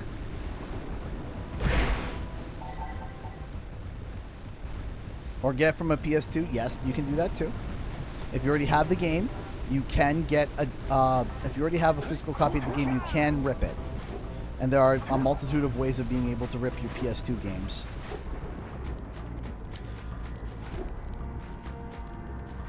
I forgot I didn't get any. Present 120. Do I not have 120? I have 115. Are you serious?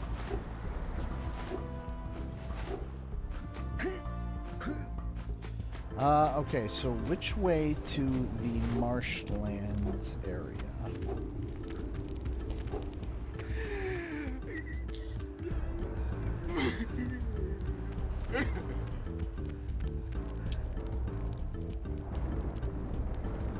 I'm lost. Hold on. The graphics look updated. They're optimized. I think it's over there.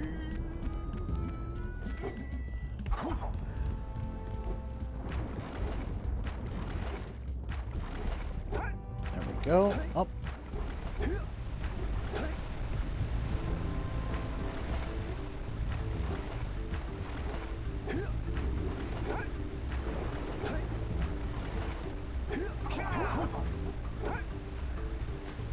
I mean, there are a lot of open world games that are kind of similar to Jak and Daxter. There's already kind of a lot of them. You know, right in the face. Yeah, this is the area that I completely missed.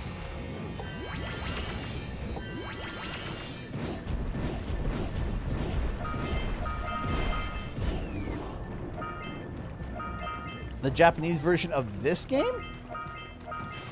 I have not.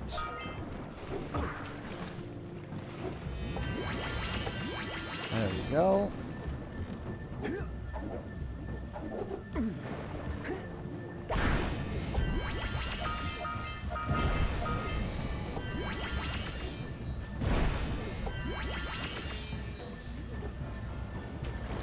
feel like double jump is, I don't know if it's my controller or that.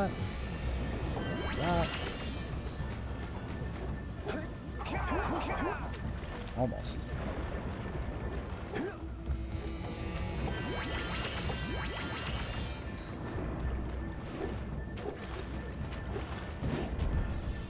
Oh. Yes, it's Jak and Daxter. Jak and Daxter.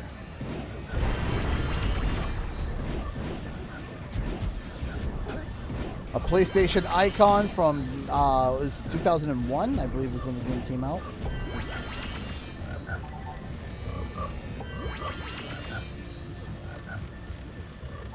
Yeah, Jak and Daxter was a huge influence for a lot of those games. I mean, Jak and Daxter was a huge, huge, huge influence.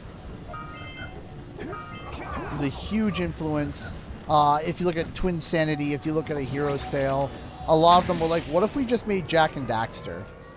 And a lot of people got mad at me for making that comparison.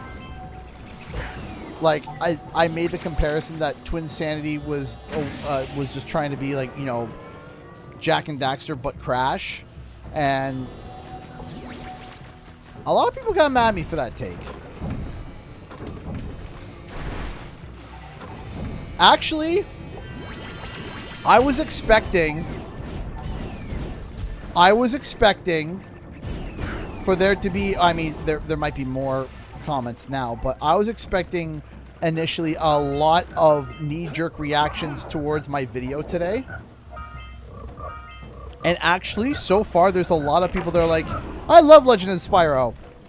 And I 100% agree with you. And I was just like, oh, okay, well, that's good.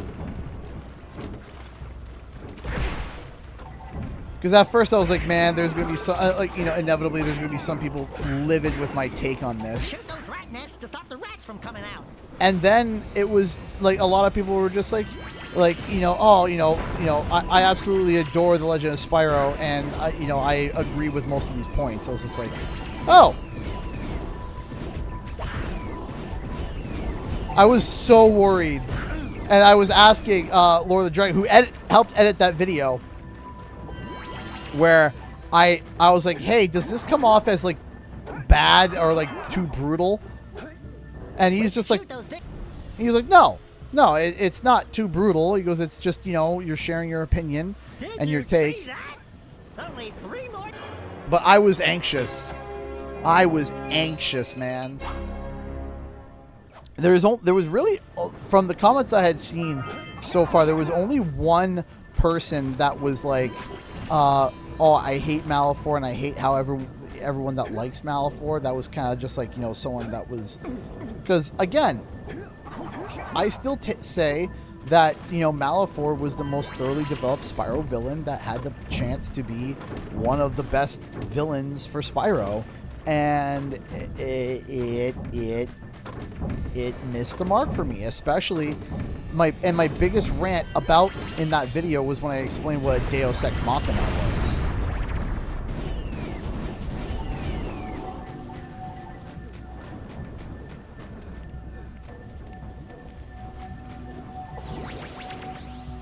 I love The Legend of Potential.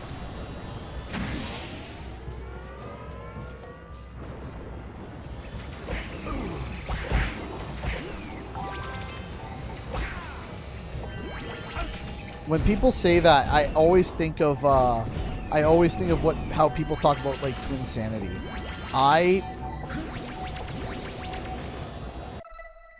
I don't like the discussion for Twinsanity because I find a lot of people that will sit there and say Twinsanity is the greatest Crash game to have ever come out because of what it could have been. And I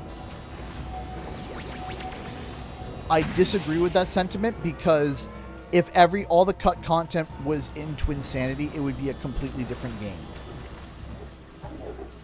That was smooth, jeez. Shocked myself there. It wouldn't be the same game, right? So it's kind of like, because there was just so much that was... Heimlich! Stretcher!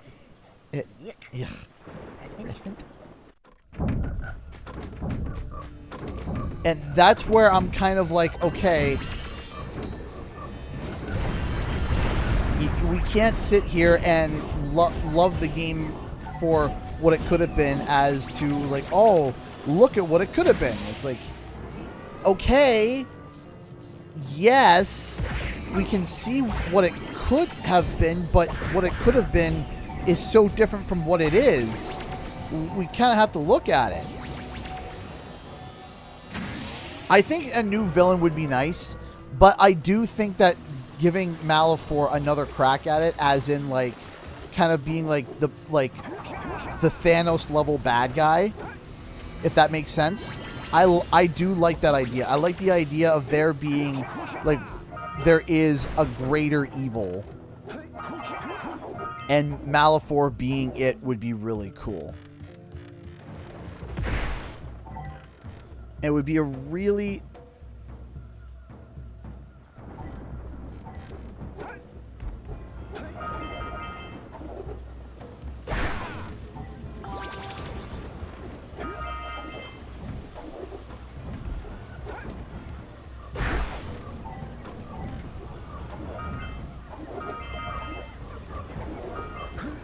Yep.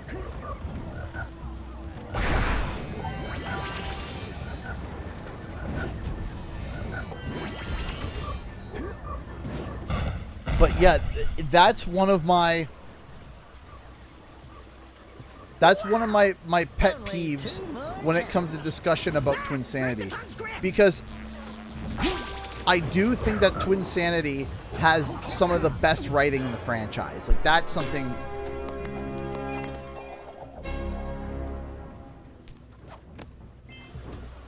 Oh, pulling the mentor is actually the bad guy type of situation.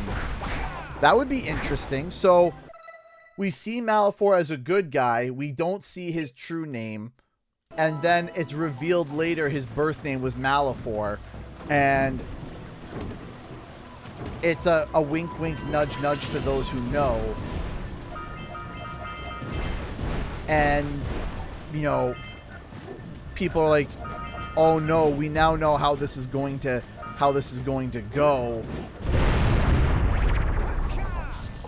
We now know how this is going to go now, and now it's just waiting for the inevitable. I don't mind that idea. But what would be his name? What would be his... Because he can't be called Malefor. He would have to be called something else. He would need to be a different name, and he would need to be something different. But again, Spyro doesn't really have a mentor. Like, OG Spyro doesn't have a mentor.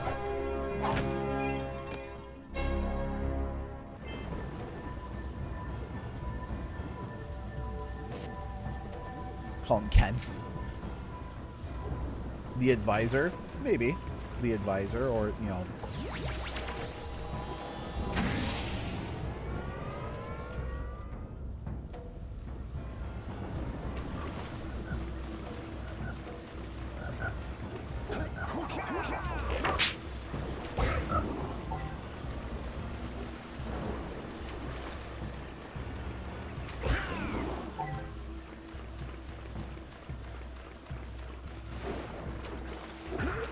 Could be an anagram of his name.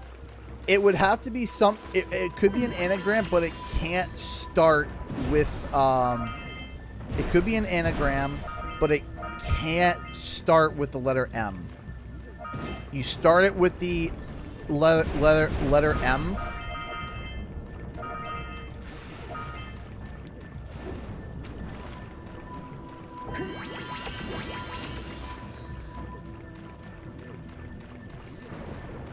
Railum, it just Malefor backwards.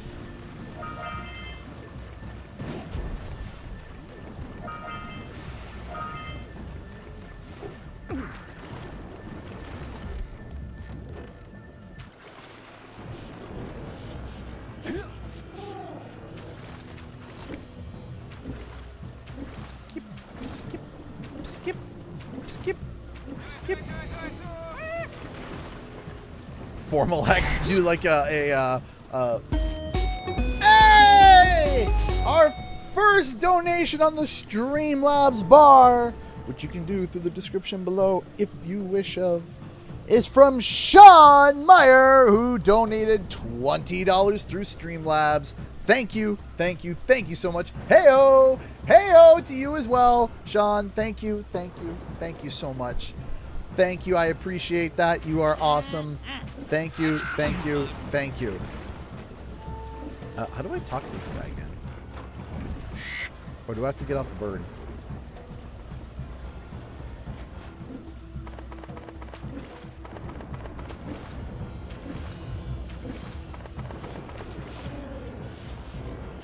Do I have to get up the bird? I think I have to get up the bird for now. Call him Syndrome because we caught him monologuing. Yeah, basically. Yeah.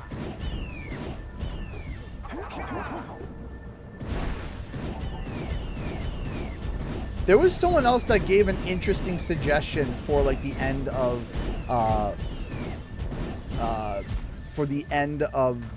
what's it called? The Legend of Spyro. Someone gave it a really interesting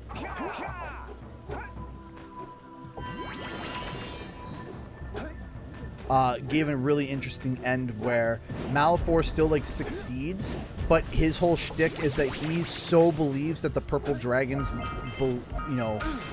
purpose is to destroy the world, that when the purple dragons show up, they empower Spyro. Like, he knows about the world core and he believes he needs access to it to destroy it. So he gets there and he's like, yes, now purple dragons, join me and we shall destroy the world. And the purple dragons are looking at him like, what?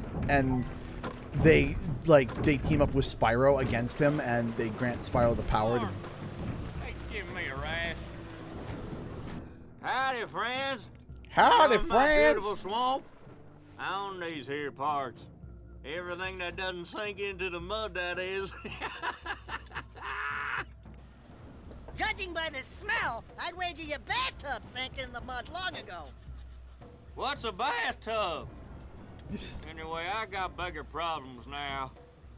Seems some nasty lurker varmints are grousing about, snatching everything they can get their grubby little paws on, and scaring away my pet hip hog, Farley. He's been missing for nigh on to a coon's age. I've been putting out his favorite snack. Those ornery swamp rats keep stealing them. If you could keep those pesky critters away long enough, I just know Farley will smell them vitals and come back. Will you help me out? Yeah, sure. Let's do it. Those rats will be back any time. Shoot all them rats. And keep them from eating at least one of them snacks.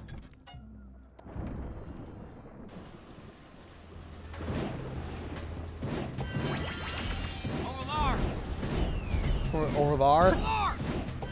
Over there? Nice shot. Get him. Get him! Get some! Get some! Nice shot.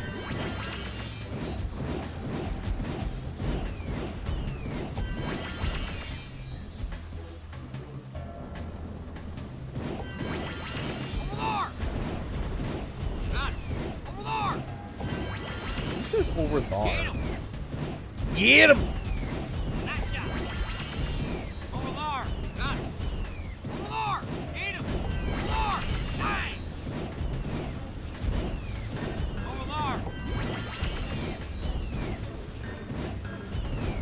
Get him.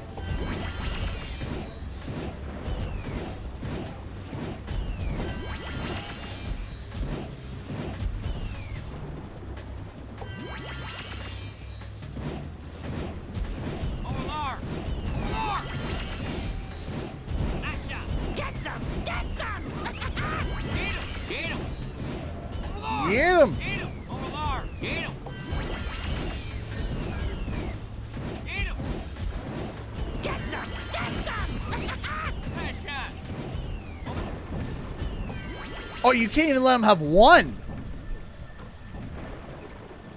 I thought you said leave at least one. So they okay. So now you can't. I can't even have them lose one. Jeez Louise. Okay. Forgot about that.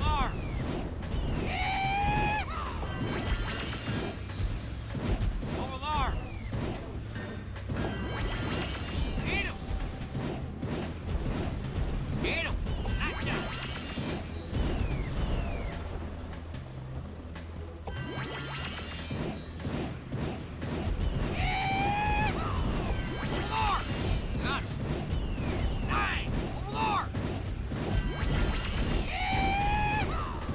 Get him! Get him! Nice shot!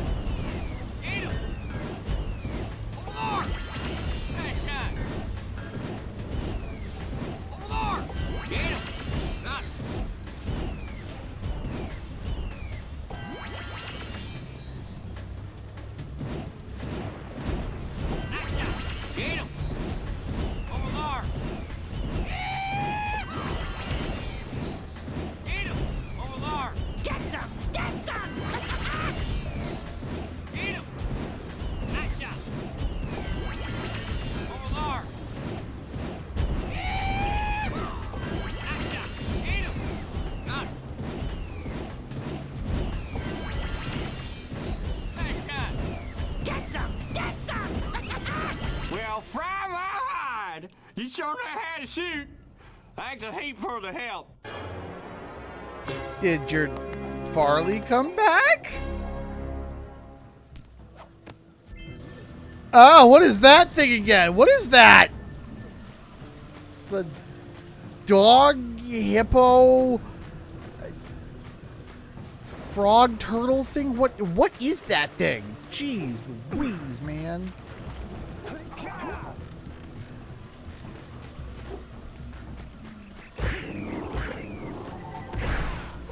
It's his hip hog. Oh. Hip hog? It's been a hot minute since I played.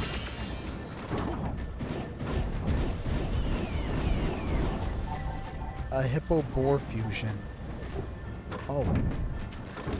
My mistake.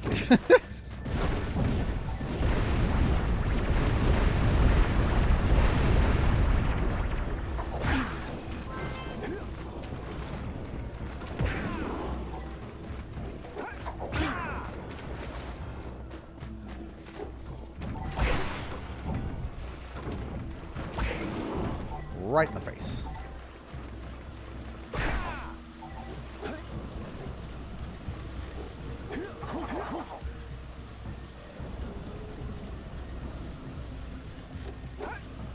There we go.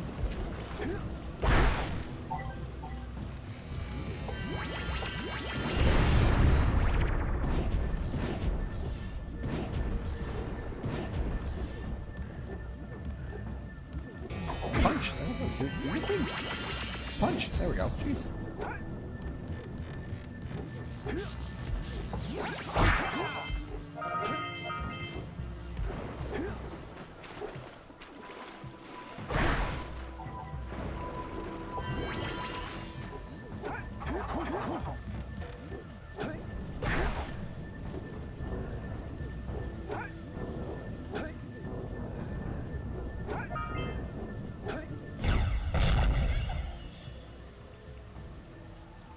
Bye-bye, blimp.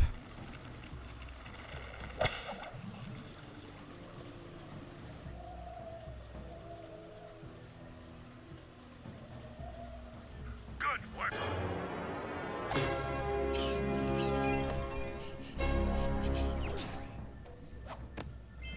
What was that, Samos?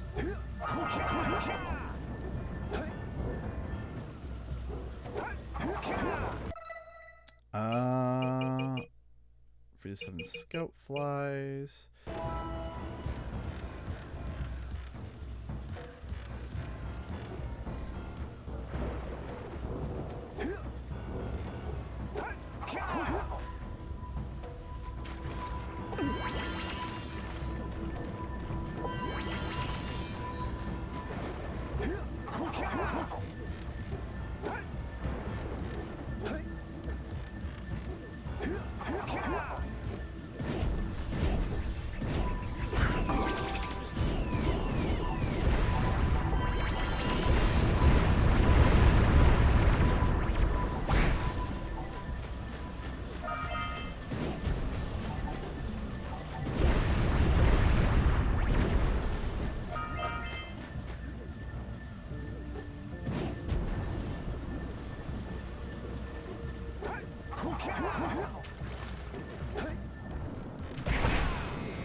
One second.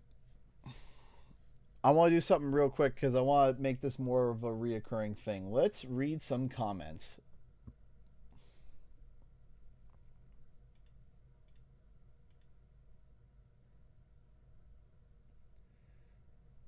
Let's read some comments. Some of these comments are definitely a little bit longer, so we're not going to be able to read all of them. But let's do some comment readings from the most recent video.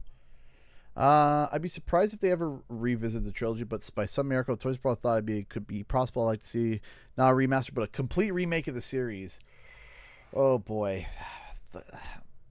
See, I don't think that they're going to go that route. I don't think they're going to do that. As much as, you know, I know a lot of people would love it. I don't think that they would do that. I agree that Chrome handled the story and build up better in their games, but gameplay-wise, they aren't as good as Dawn is. Chrome did a good job setting up Malefor, and the other story definitely fumbled with him at the last moment. I still think Dawn is the best of the three games because the gameplay was a huge step up from what Chrome did, though, and I'm more likely to go back and replay than the other two, especially Eternal Night, which is just isn't fun because of its brutal difficulty spikes. I can understand that. I get that. I definitely can understand the aspect of... I can definitely understand... the aspect of preferring Dawn of the Dragon gameplay, but yeah, in terms of story, I do believe that they really fumbled that. The new Spyro 4 game that's reported in development by Toys for Bob does have the potential, has the potential to fix all the Dawn Dragon's mistakes with a new dragon villain. Combination of both Malefor and Red from a hero's tale, if you will. There's been a lot of potential to be great, hopefully, if handled correctly, of course. Yeah, I maybe part Malefor. I would lean away from Red. Red is not that compelling of a villain, really. He's not that compelling. Malefor was the most compelling villain that they had, and that Spyro has had, and yeah. I've had similar thoughts for years. There are a couple minor mistakes or interpretations in the video, though. Oh, one from the chronicler's story. It sounds like Malefor was reckless with his studies. His obsession with mastering his boundless power likely caused him to intentionally not damage the land and possibly people. They warned him to tone it down, and when he refused to listen to the elders, he was exiled. Okay, I don't think my video missed that necessarily. Maybe like because I didn't go full in depth with it, but okay. Malefor's soul was trapped in convexity, not in the Well of Souls. After Cinder freed his soul from the first game, he was able to return to the Mountain Malefor, where he waited until the night of the eternal darkness, which gave him strength to reconstitute his body. His soul wasn't in the Well of Souls prior to the end of the New Beginning. Not sure where the essence thing came from.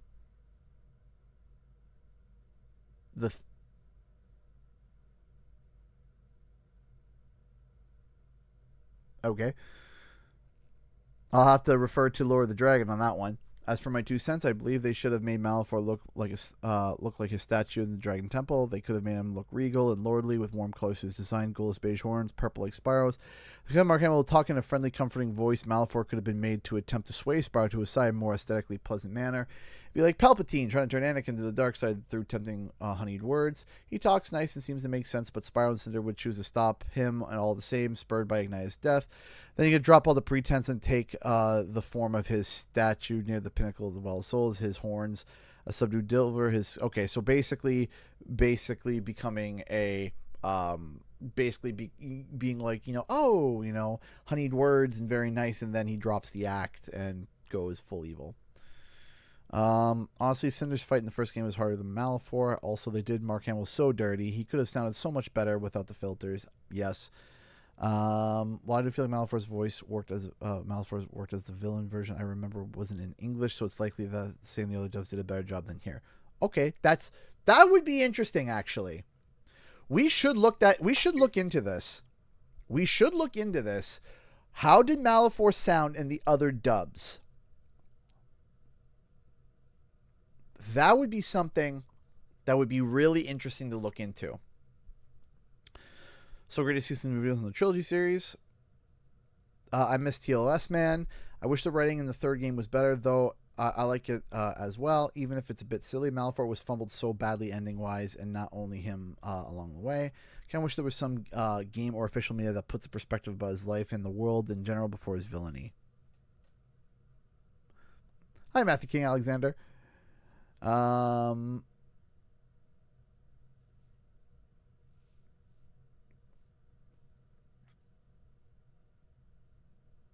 don't know what they're referring to here. Say that again. 232. What did I say wrong here? Rabbit hole. Imagine dragons breathing plasma laser energy. But there's...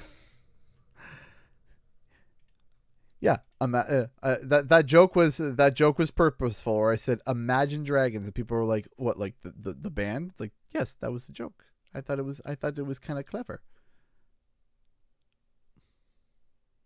Hi, Matthew King Alexander. There's your comments there. Let's see here. You're still by newest. A few more comments, and then we'll get back to the game. Please do the business story about those games. Can't be worse than Enter the Dragonfly. That's true. Bro is releasing his essence.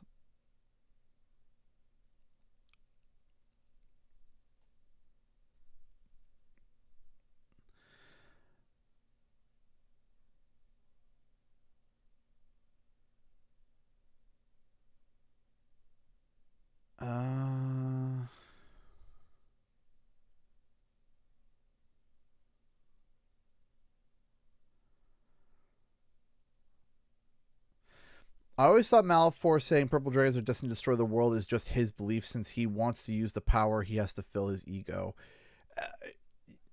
Kind of worded a little bit weird there. But while I agree, there was never really any form of clarification on that, right? Again,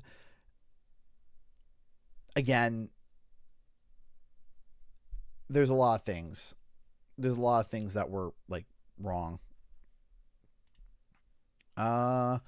Making things worse, Malfoy after Legend of Spyro trilogy, the way that other creators and users use the character and treated him only got worse and worse with every appearance he had afterward, being laughably bad or forgettable. My biggest fear with Malfoy is that they are going to bring him back. They'll probably use the Skylanders Academy version. I hope not. Basically turn him into another nasty Nork, Red, Ripto, or Chaos, or other Spyro or Skylander villains. What made him so interesting and stand out was the fact that he wasn't like any other Spyro villain. It was more of a darker character, being a dark reflection of what Spyro could become. He gave more stake in elements of darkness in the franchise. So the franchise, removing that would just ruin his character. Yeah, you need to be able to have some sort of... The whole big thing about Malfoy was that it was a dark reflection of Spyro, of saying, hey, you could become that, right? That could be what you become, right? It's a warning to Spyro. That's the big thing, is warning, warning, warning. You have the potential to become this, right?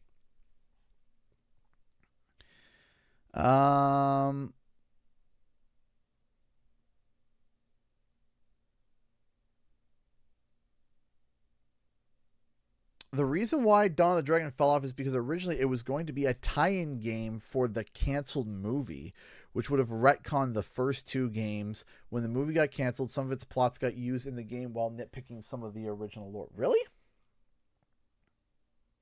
Really? Was it?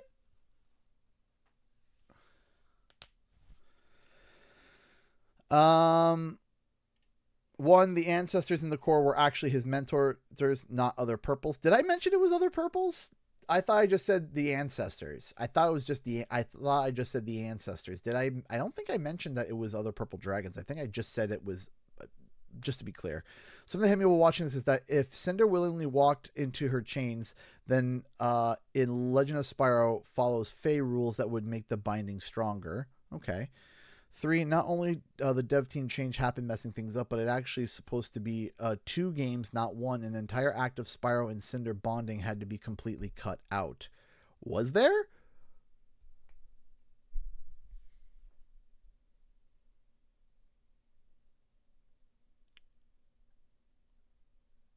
Interesting. Okay.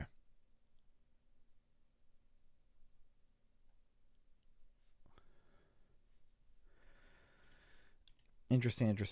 Okay.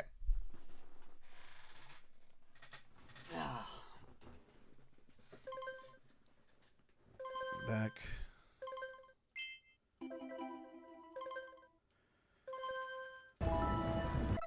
Let's get the... Hold on, we gotta get the game back first of all. Come on, get the game back. There we go. Free 7 scout flies. I feel like I'm missing a whole screen. But yeah, I quickly fixed it.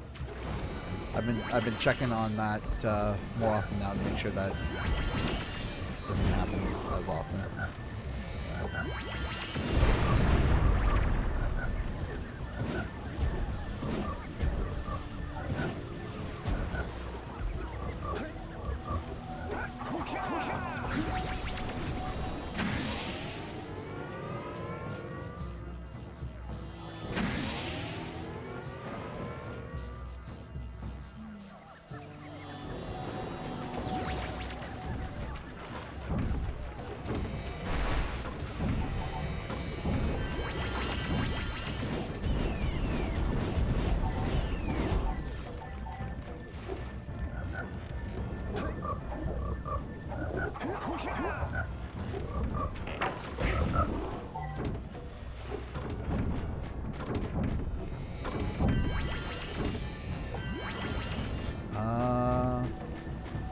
I feel like I have like another thing I gotta go to that I'm missing. I feel like I'm missing something.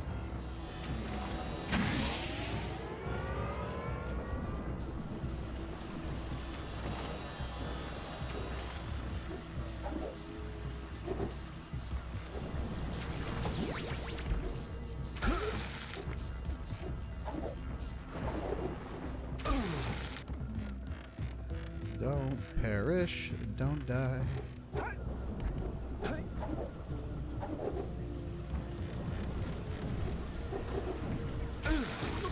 Well, shoot.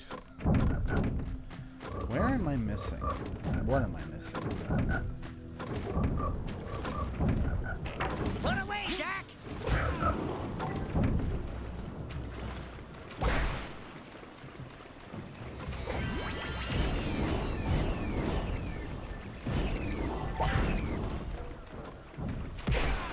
Flut. That's what I'm missing. I knew I was missing something. I was like, I'm missing something. What am I missing? Flut mission.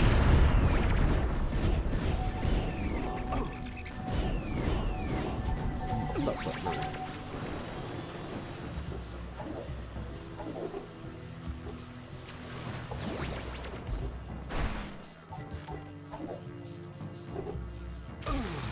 Overshoot it.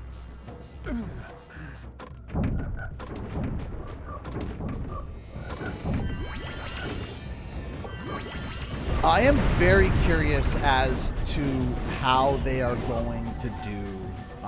I am very curious in terms of voice acting, even for for Spyro 4. I'm very curious what they're going to do with it. Very curious.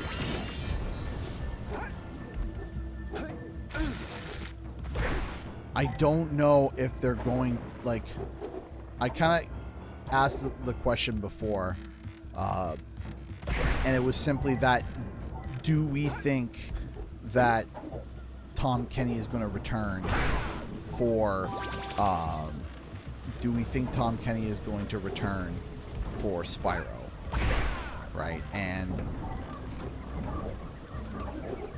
while it's completely possible, and while I would love to have him back, is it going to be the end of the world of Spyro if Tom Kenny doesn't return as Spyro? I don't think it'll be the end of the world, because on the scale of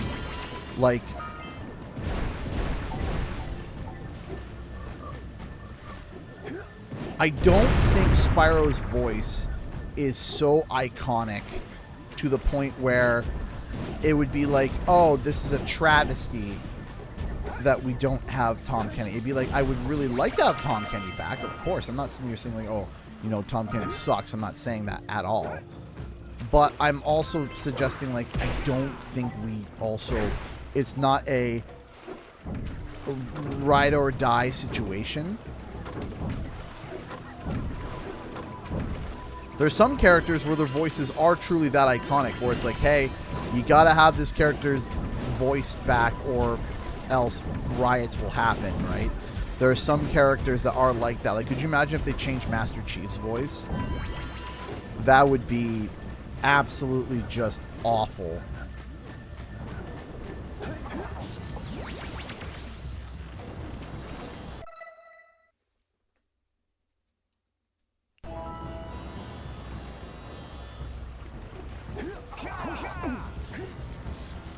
You know what? Let me give you a. I don't think Elijah Wood should return for Spyro, but let me tell you something. Let me pitch something else to you. What if we got a complete remake of Flame and it's voiced by Elijah Wood?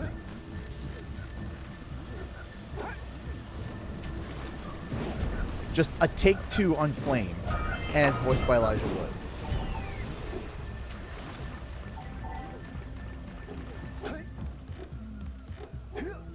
Now listen. I know what I said before about bringing Flame back, and I still stand by it. Having said that, I would change my stance on it if they turned around and they said, hey, what if we redid Flame and had it voiced by Elijah Wood? As a wink, wink, nudge, nudge towards the fact that Flame looked identical to Spyro, and Elijah Wood voiced, you know, Spyro in The Legend of Spyro.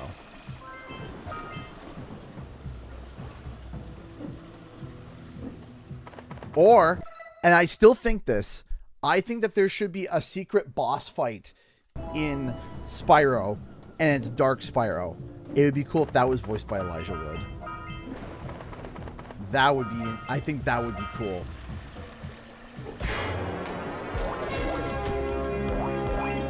The like maybe like the dark alter ego of Spyro was voiced by Elijah Wood.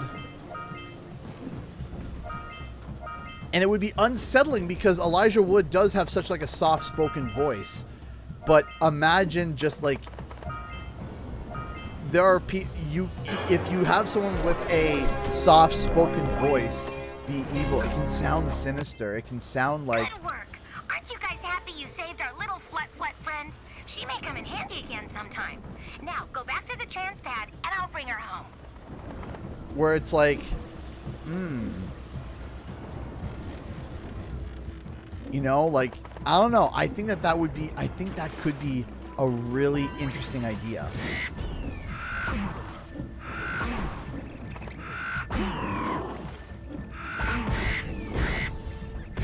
Where it's, you know, you have kind of like the excitable Spyro, who are you? And then you have the very calm but very like dark Spyro, and it's voiced by Elijah Wood.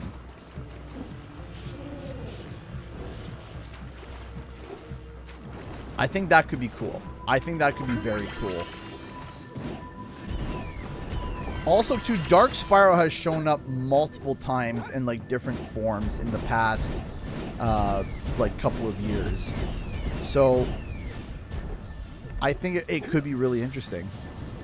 Younger Malfoy voiced by Elijah Wood. That could be cool too. If they introduce like if they do introduce Malfoy as a character and he's a younger dragon and he's voiced by Elijah Wood, that would be cool.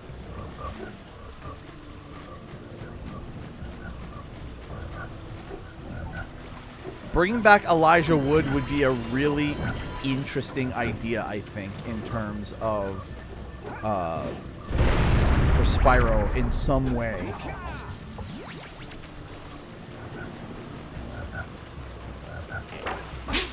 I also think it would be a really good selling point to even just have his name on the banner, just saying with Elijah Wood. Everyone would be like, "What?"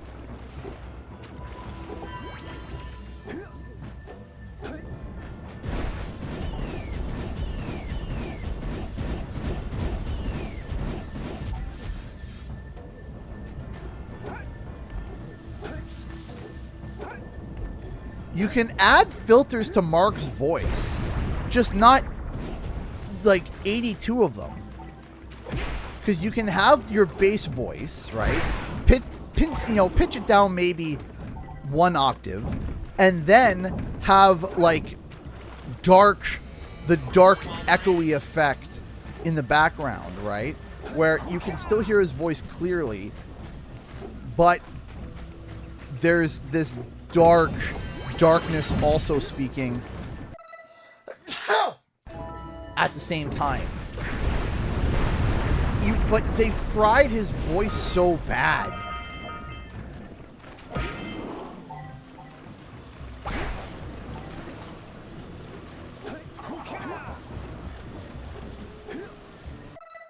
Like, they fried his voice so bad, where it didn't even sound like him anymore. Yeah, they might as well did the reverb fart sound over it. Might as well. And again, listen, Mark Hamill comes with a huge price. It's Mark Hamill. Right?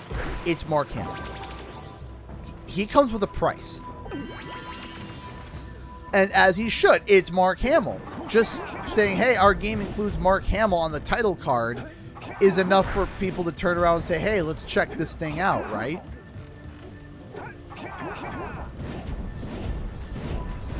But goodness gravy, man.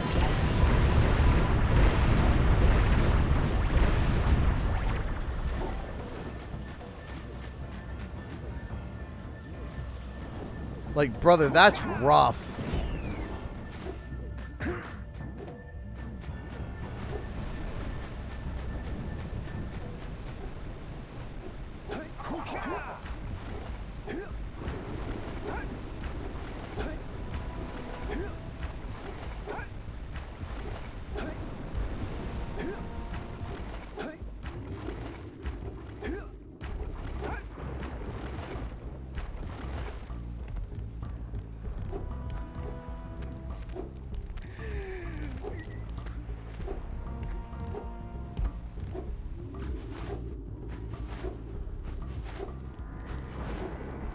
Here is another power cell for your quest. Yay. Ding.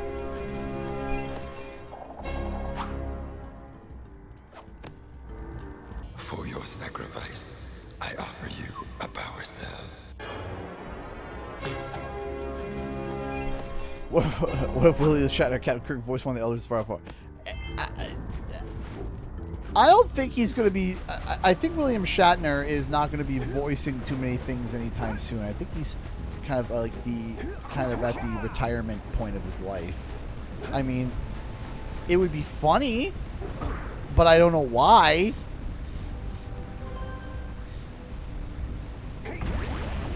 Like, also, we need to have Snoop Dogg voice a character.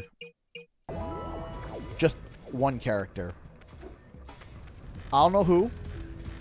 It could be a side character. It doesn't have to be a main character.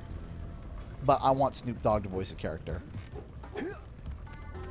You gotta give him his flowers. You gotta give him his laurels. You gotta give him his... You gotta do it, man. You gotta give Snoop Dogg...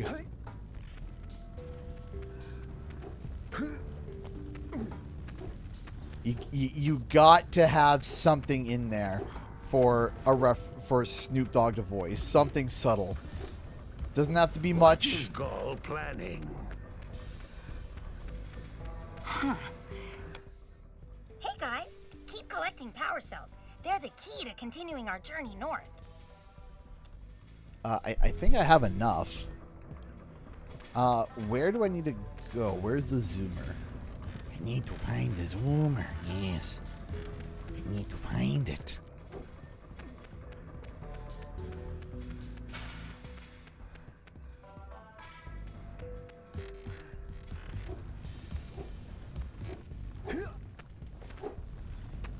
Yeah, if they got dragons back, get Snoop Dogg to voice one of them. Absolutely.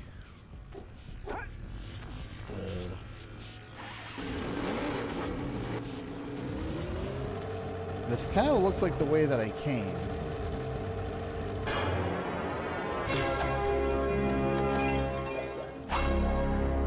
believe it was the way I came. So go back this way. Female dragons, yes, please give us a female dragon, please.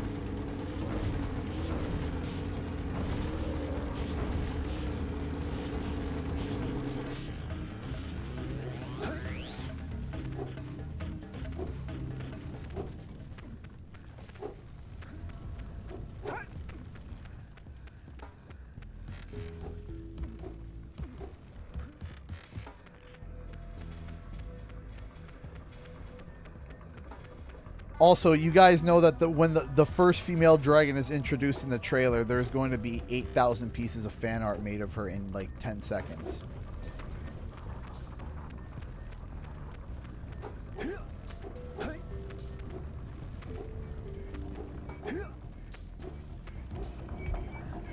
Like, there's going to be people with, like, on the ready as soon as she's revealed. If there is any, it's going to be... It's going to be just like, you know, just quick draw.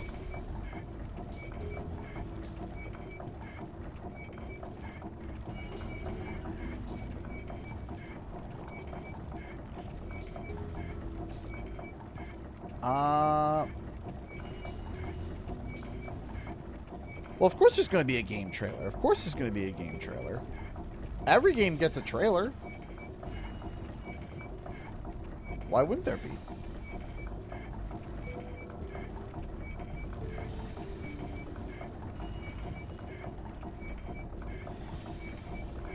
The first adult female dragon, which I hope there is. There may not be. But if there is, y'all already going to know that right when that trailer drops.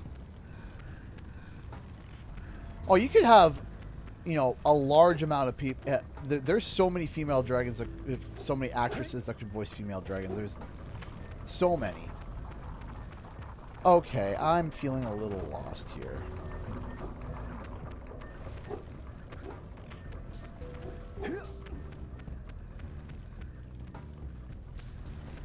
If anyone can give me a quick tip on where I need to go real quick, I would be more than happy to take that.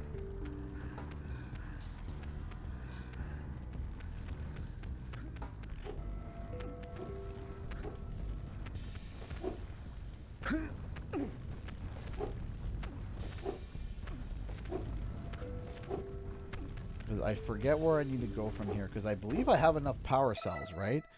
I have 74, which I believe is enough.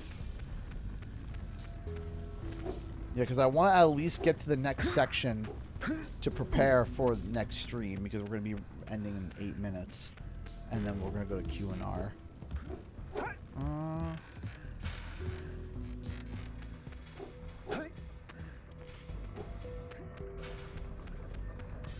Yes, I know. I understand that there have been other female dragons. Is that, but I'm saying that Dark Eco's powers cannot be controlled. like We've got to save the other sages.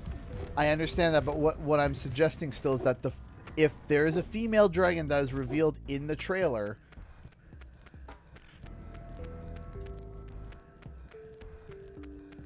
people are going to immediately, like, what I'm saying is not the first dragon that we see. If there are female dragons in the trailer, is going to be there's going to be so much fan art of her, it's going to be insane. Gosh, dang it.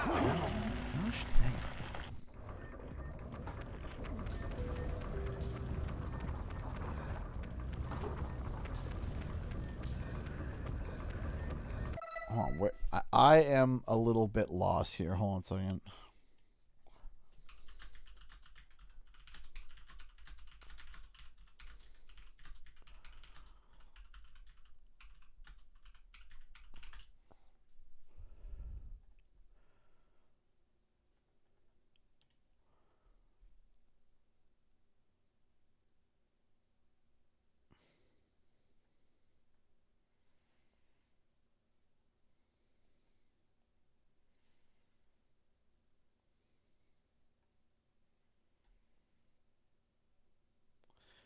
You need 72 power cells, which I have 84 of them. Okay, how do you get the...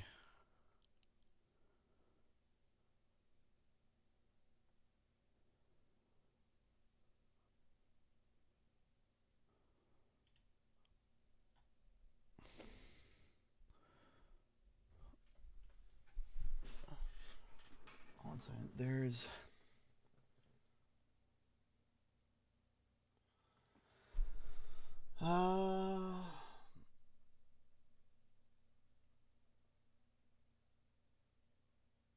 To get to the lava tube, get through the it takes you to get to the lava tube, just take the cave exit that's at the end of the first circle on minecarts in Volcanic Mountain. Okay.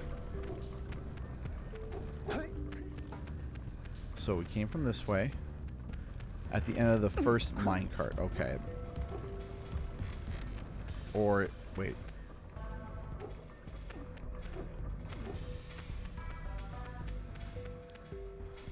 Dark eco in the glaciers?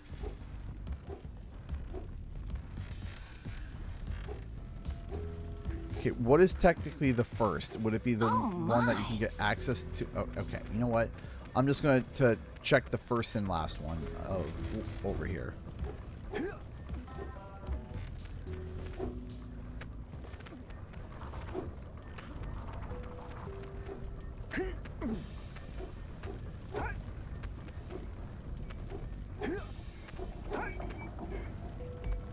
Yeah, I have a feeling that that's it back there.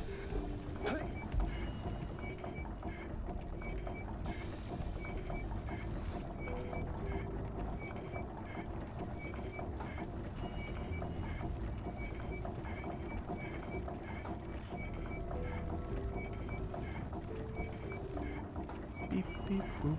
Beep, beep, boop. Beep, beep, boop.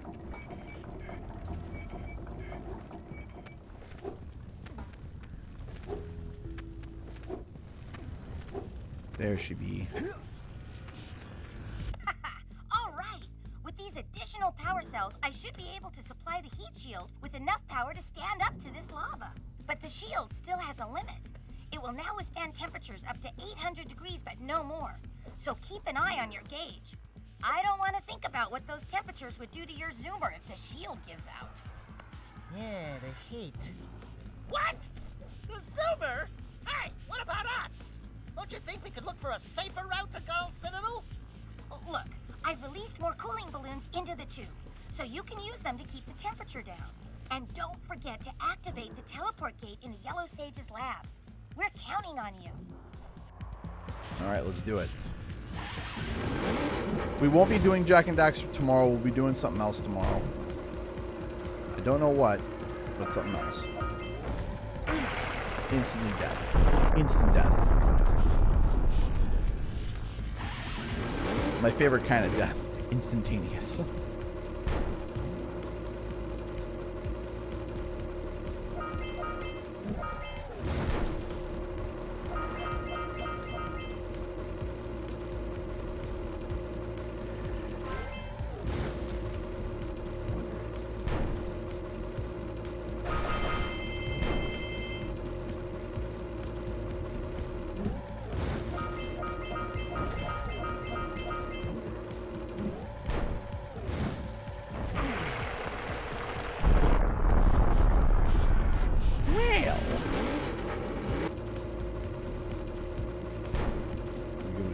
Cracks, and then we'll wrap up, and then we'll go to Q&R, questions and rants.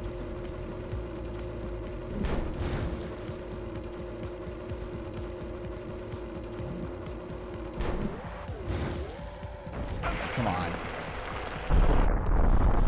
If there's some sort of reference to me in Spyro 4, I would sob.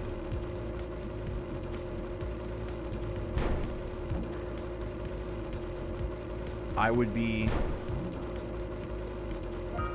so unbelievably thrilled. Will it happen? I'm going to mentally put it at no, but I hope it does. That would be really cool. If not, And maybe it's just I'm not, you know, I'm definitely not, you know, as big as some of these other guys. I know I'm not. Oh, I got the checkpoint. Oh, that's right. There's a whole mission here. Shoot the power spheres to open the door.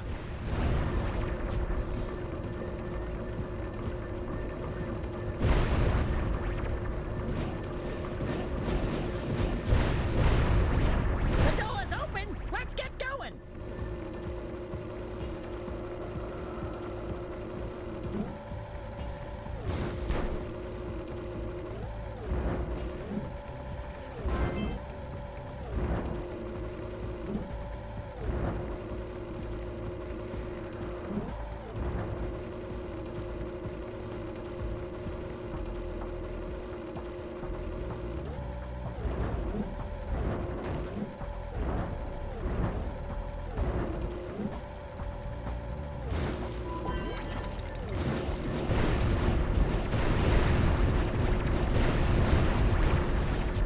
I missed the scout fly.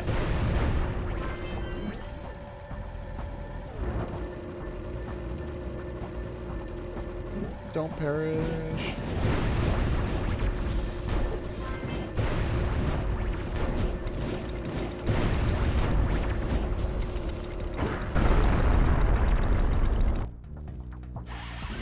Oh, I'm right there.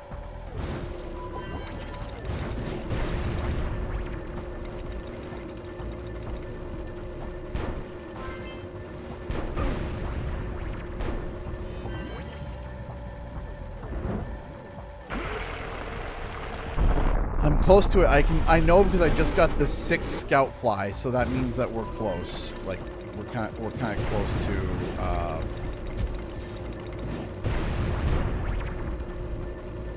finishing this section, and then we'll go to Q&R.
And park.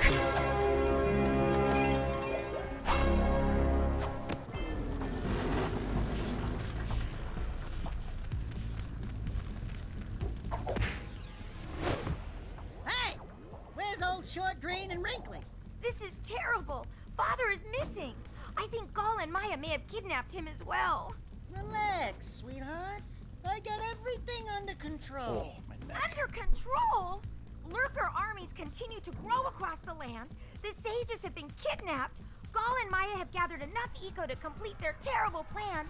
And to stop them, you're going to have to fight your way through their citadel. Yeah. That about sums it up.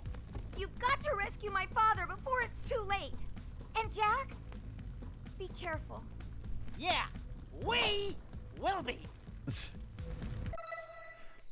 All right, ladies and gentlemen, that's all the time we have for the stream, but we go over to Q&R. So give me a second here. Or if you guys got questions, I will try my best to answer them. So, let me just do this. Do this.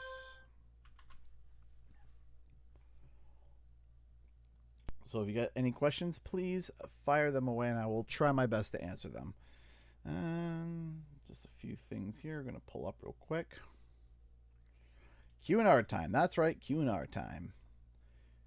Q&R.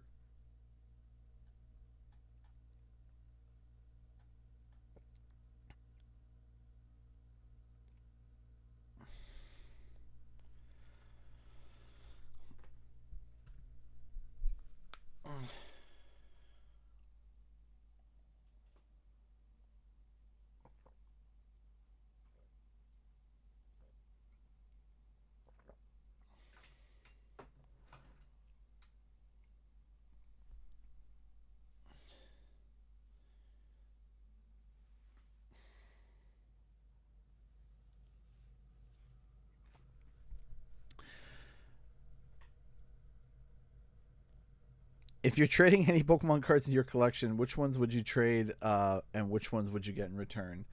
I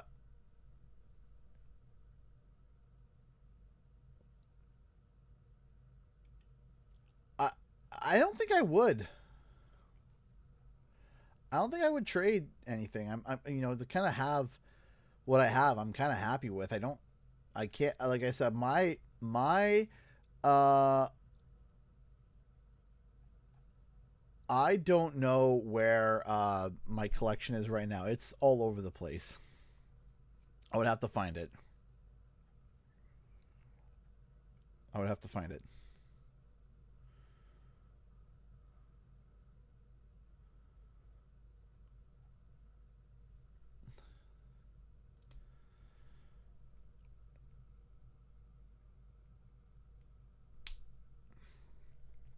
Um, in terms of what's it called? The ranked Spyro, best to worst. How does it differ from the ranking from the OG series? So I would say that Spyro. Okay, so for Spyro Reignited, we're gonna go with number 1 being Spyro 1, and then Spyro 2, then Spyro 3. It's very simple order. When you go to the OG, it actually, depending on the day you ask me, it sometimes goes 3-2-1 or 2-3-1, right? But Spyro 1 also gets like brought up a little bit too, because I really do like Spyro 1. I really do. But I think Spyro 1 Reignited is, in my opinion, just for gameplay wise, I think is the best. I think it's better than the original, and it's really good. I love Spyro 1 Reignited. I would say Spyro 2 Reignited is about on par with the original Spyro 2 Reignited. If I had to, you know, maybe Spyro 2 original beats it by the thinnest of margins. And then Spyro 3 Reignited falls like a large amount below the original 3. So for Reignited, it goes 1, 2, 3. For original, it goes 3, we'll say 2, then 1. And then I'll say that Reignited 1 is better than OG 1. 2 and 2 are on par and similar. And then 3 Reignited is a downgrade, a significant downgrade in terms of like just overall. But I still enjoyed it. Have you added any new Funko Pops to the wall? Not really. I haven't been able to buy too many Funko Pops because I've filled the wall. And I'm literally saving space for if there's any new Crash or Spyro Funkos that come. So for any new Crash or Spyro Funkos that come, I'm trying to save space for it. And then I don't know what I'm going to do with them afterwards. Because I've been hearing rumors that Funko has been going going down. And if they go completely down, there has been a thought about selling some of them. There is a thought about selling some of them. I'm not sure. We'll see. We'll see. There is a thought about reducing some of them. I also thought that I also think that there is a thought that some people may want some of the, like, viewers would want some of the Funkos here because, and if they wanted it signed by me or something, if they wanted them or not. That's a thought I had that crossed my mind, because I do have a small box of Funkos that I've already put away that I don't use anymore, and I might do another box where I put some away again, and then I might, if some people are interested, they're like, oh, I would really like one of your Funkos but signed, and sell it that way. We might do that. I don't know. So, because I do need to reduce on the wall. There's a lot there. There's a lot there. Some for franchises that, well, because the thing is that there are a lot of things on there that I still like. I pulled out all my Overwatch ones. There's a few that I would be willing to part with because I bought them because they were part of a set.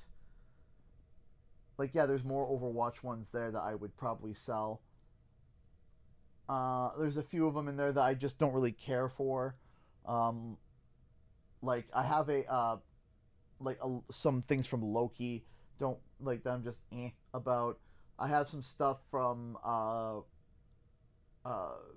just some casual filler stuff that I bought because I bought it on sale or something. So I haven't really had the space. So, but I've thought about it. Do I collect U2s? No, I don't. It's too expensive. Is there anything confirmed for Spyro 4 that you know that we don't?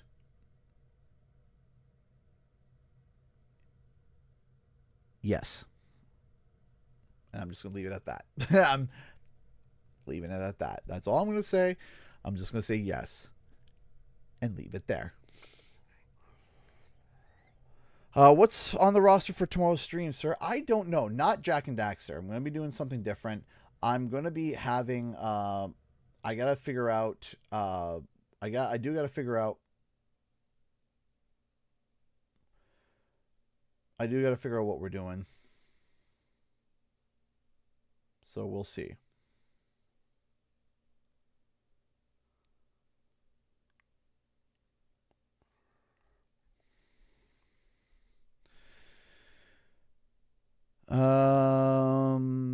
Oh yeah, no.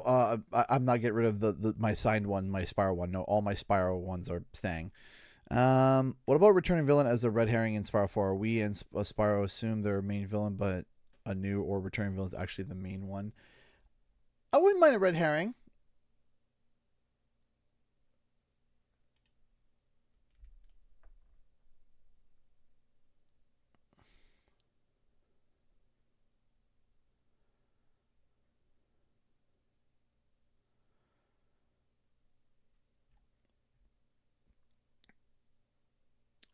Here's an interesting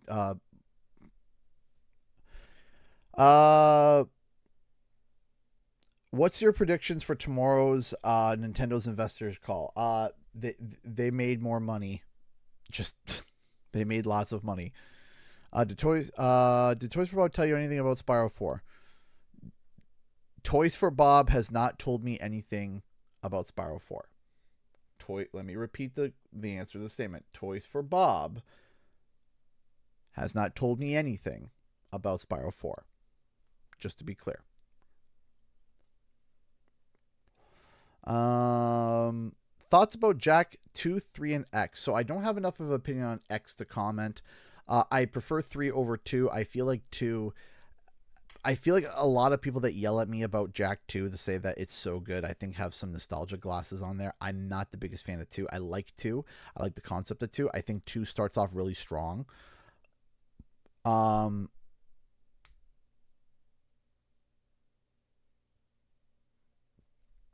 But I feel like the slog through 2, I think 2 starts off really strong and then it falls off, and I think it's really a big pain to deal with. Are there moments from previous streams that come to your mind sometimes while working offline, etc.? Yeah, of course. They come at me at random when I have the space in my brain to be able to think about it. My problem is that I overthink a lot of things, and I have a lot of things on my brain all the time, and my brain is really, really, really full. So sometimes, especially when I'm stressed or when I'm working with a lot, I don't think a lot of it. And then other times when I'm more calm, I definitely do have moments that I think of on the stream. I think of, when it comes to Jack and Daxter, I always think of the when I got absolutely like crushed by the character, by the giant scarab creature, and then get blown to bits. I thought that was hilarious.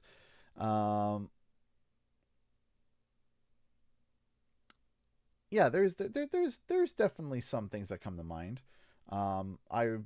There's some things that I remember that I have done where I'll call something out and it happens, bugs and things. So yeah.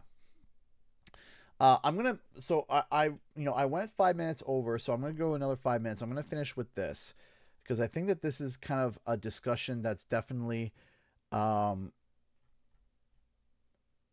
that's definitely happened. Oh yeah, that's right. The clip of, I still gotta review the video that you sent over. I apologize, but yeah, I saw that clip. I remember getting the text message or getting the email of being invited to Toys for Bob, and then my phone dying. That was one of the most intense moments on stream I had ever done, where I'm literally editing, and I talk about it in the video. I literally get an email inviting me to Toys for Bob while I'm editing on live, and then my phone dies, and then my brain just has an absolute meltdown, and I'm like, I have to turn the stream off. I have to go. I gotta go. So that was funny. Okay. I'll say this, and then we'll discuss for a few minutes, and then we'll pop off. According to @Pirate Nation reports, Xbox CEO Asha Sharma sent a memo to her team about big leadership changes. We need to evolve how we work and how we are organized across our platform. Right now, it is too hard to ship Impact quickly. We spend too much time inward instead of with the community, and we lack the capability we need in some key areas. She wants to build a platform that is affordable, personal, and open. Xbox hardware sales keep falling. Revenue dropped 33% in the last quarter and has dropped in 4 of the last 6 quarters. PlayStation 5 and Nintendo Switch sell more consoles. Sharma became CEO in February and wants faster work and a stronger focus on players and Game Pass. So I can tell you the first thing that she can do to be able to jump ahead of the console race, but no one's gonna like it. I mean, we'll like it. We'll be fine with it, but no CEO and no manufacturer is gonna be happy with it. And you know what that is? Undercut the price of the Xbox or if you can, the Switch too. Or the PlayStation, I meant, with the Xbox. Undercut them. Take a bigger loss on your hardware. Right now, the cost of RAM is driving up the cost of everything. PlayStation can kick their feet back and chill. They can do that and just not release much. They can stagnate. They can sit there. And guess what? And then you got Nintendo, which, like I said, Nintendo's doing what Nintendo's doing. PlayStation isn't really competing so much with Nintendo anymore. And Xbox has just kind of been trying to do its own thing, and it needs to get back into competition. So how does it do that? If it comes out, if they can release the next generation of Xbox, because what catapulted Xbox, bear with me for a moment, everybody. Bear with me for a moment, okay? If I were to say what was the greatest PlayStation console in terms of commercial success, I think if you looked at the numbers, I think everyone would be able to breathe with a sense of relief fairly quickly and say the PlayStation 2 was the most successful, like in terms of numbers, in terms of sales, in terms of this, that, and the other. I think most people would rationally agree it was the PlayStation 2, followed by either the PS1 or the PS4, because the PS4 did sell really well, with the biggest outlier being the PS3. The PS3 it being at the bottom, then probably the PS5, and then PS1, PS2 in that, in that range. What was the number one most successful Xbox console? There is, without a doubt, without a think, with a single blink, without a word that anyone could believe, I would stand on a soapbox, and anybody that would sit there and disagree with me, I would have to say you are foundationally and so 100% wrong if your answer is not the Xbox 360. The Xbox 360 was the most successful console in the Xbox library, bar none. We can debate with the PlayStation. I think it's pretty hard to debate the PlayStation 2, but we can debate with the PlayStation. There is no debate for Xbox. I'm sorry. When it comes to commercial success, I'm talking commercial success. I'm not talking preference. I'm not talking, I'm not talking how much money was made. I'm not talking about that. I am talking commercial success, cost per unit. It's 360. Period. I don't care about the Red Ring of Death. I don't care about all those things. The 360 was, and always will be the strongest until otherwise said. It's the Xbox 360. I'm sorry, right? I am not saying it's the greatest console of all time. I'm not saying that. I'm saying that within the Xbox library. I feel like I have to constantly clarify myself because people sometimes want to be obtuse and take the direction elsewhere. But I cannot agree with anyone that doesn't say the Xbox 360 isn't the most successful Xbox. So then you have to sit and say, okay, what about the 360? What was it within the marketing that made the 360 more successful at the time? Right? And the few standout things that you can say is it came out first by a long shot before the PS3, and it would have been the Wii, right? It would have been the Wii that was competing with, because GameCube was competing with the PS2. So yeah, it would have been the Wii. It came out before the Wii, and it came out before the PS3, and it came out cheaper. That was the thing, is that it came out cheaper. It was relatively cheap. It wasn't too expensive. And then as the years went on, they increased the prices but added more to it. So they're like, hey, we're going to go a little bit bigger hard drive and extra games, but we're going to, uptick the price a little bit. And they kept up with it. So you had the Xbox 360, then you had the Elite, and then you had the Slim, and then you had the Slim, I believe it was like the Slim Elite, et cetera, et cetera. Okay. So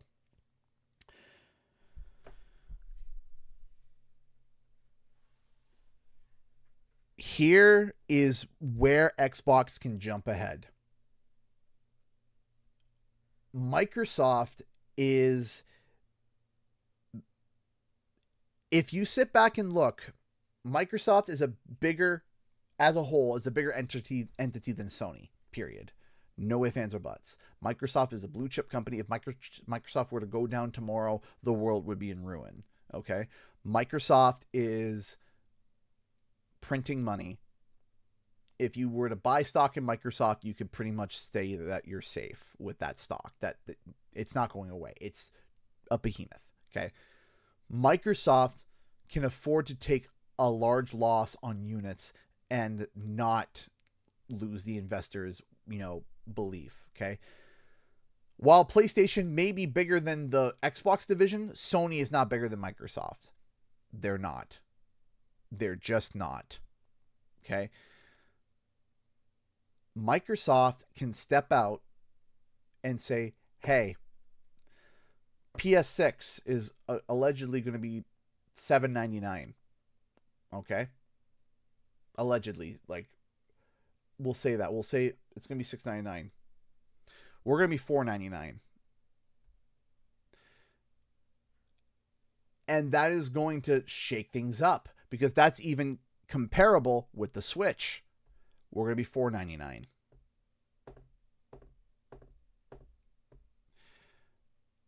And they're going to take a loss.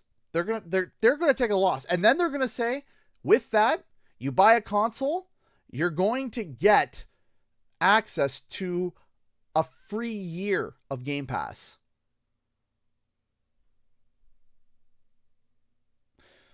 $120, right? Free year of basic Game Pass. For a year. You buy the console, you get a free year of Game Pass.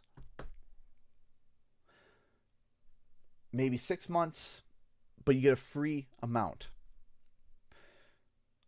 The only thing that you have to do is that you have to sign up for it, and you have to attach your credit card, and you get a free year.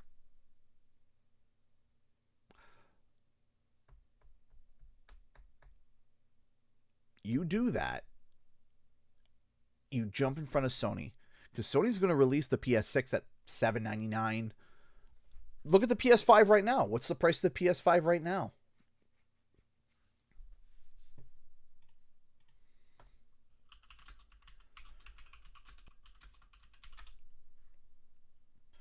It's $649 right now, and the digital edition is $599. And the Pro is $899. The PS5 Pro is $899 US. It's almost $1,000. You turn around. You drop your prices of your Xboxes, your Xbox Series X's, drop them. Right now, it's $599. That's the lowest entry price.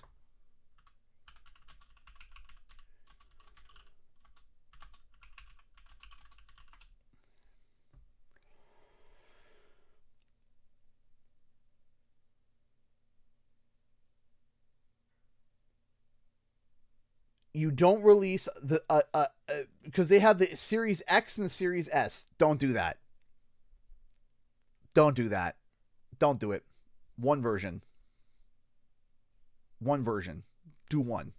Don't do this 2 version baloney where you have the Series S and the Series X. No.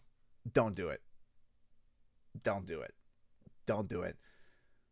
Go Series, do your mainline thing. Okay? Your mainline thing. And guess what? You come out, reduce their prices even now. Take your Series X edition, bring it down to $499 now. Do it now.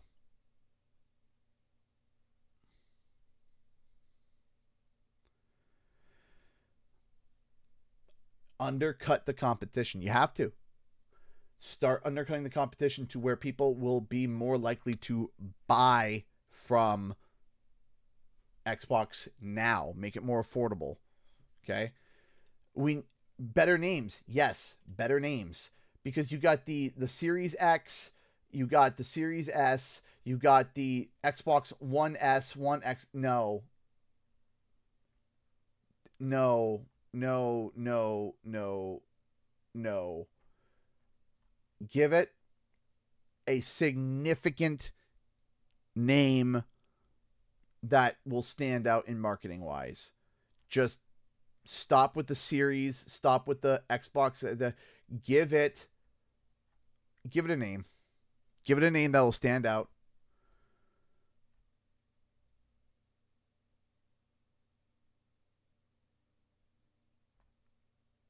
Give it something interesting. So, anyways, ladies and gentlemen, that's all the time I have for tonight.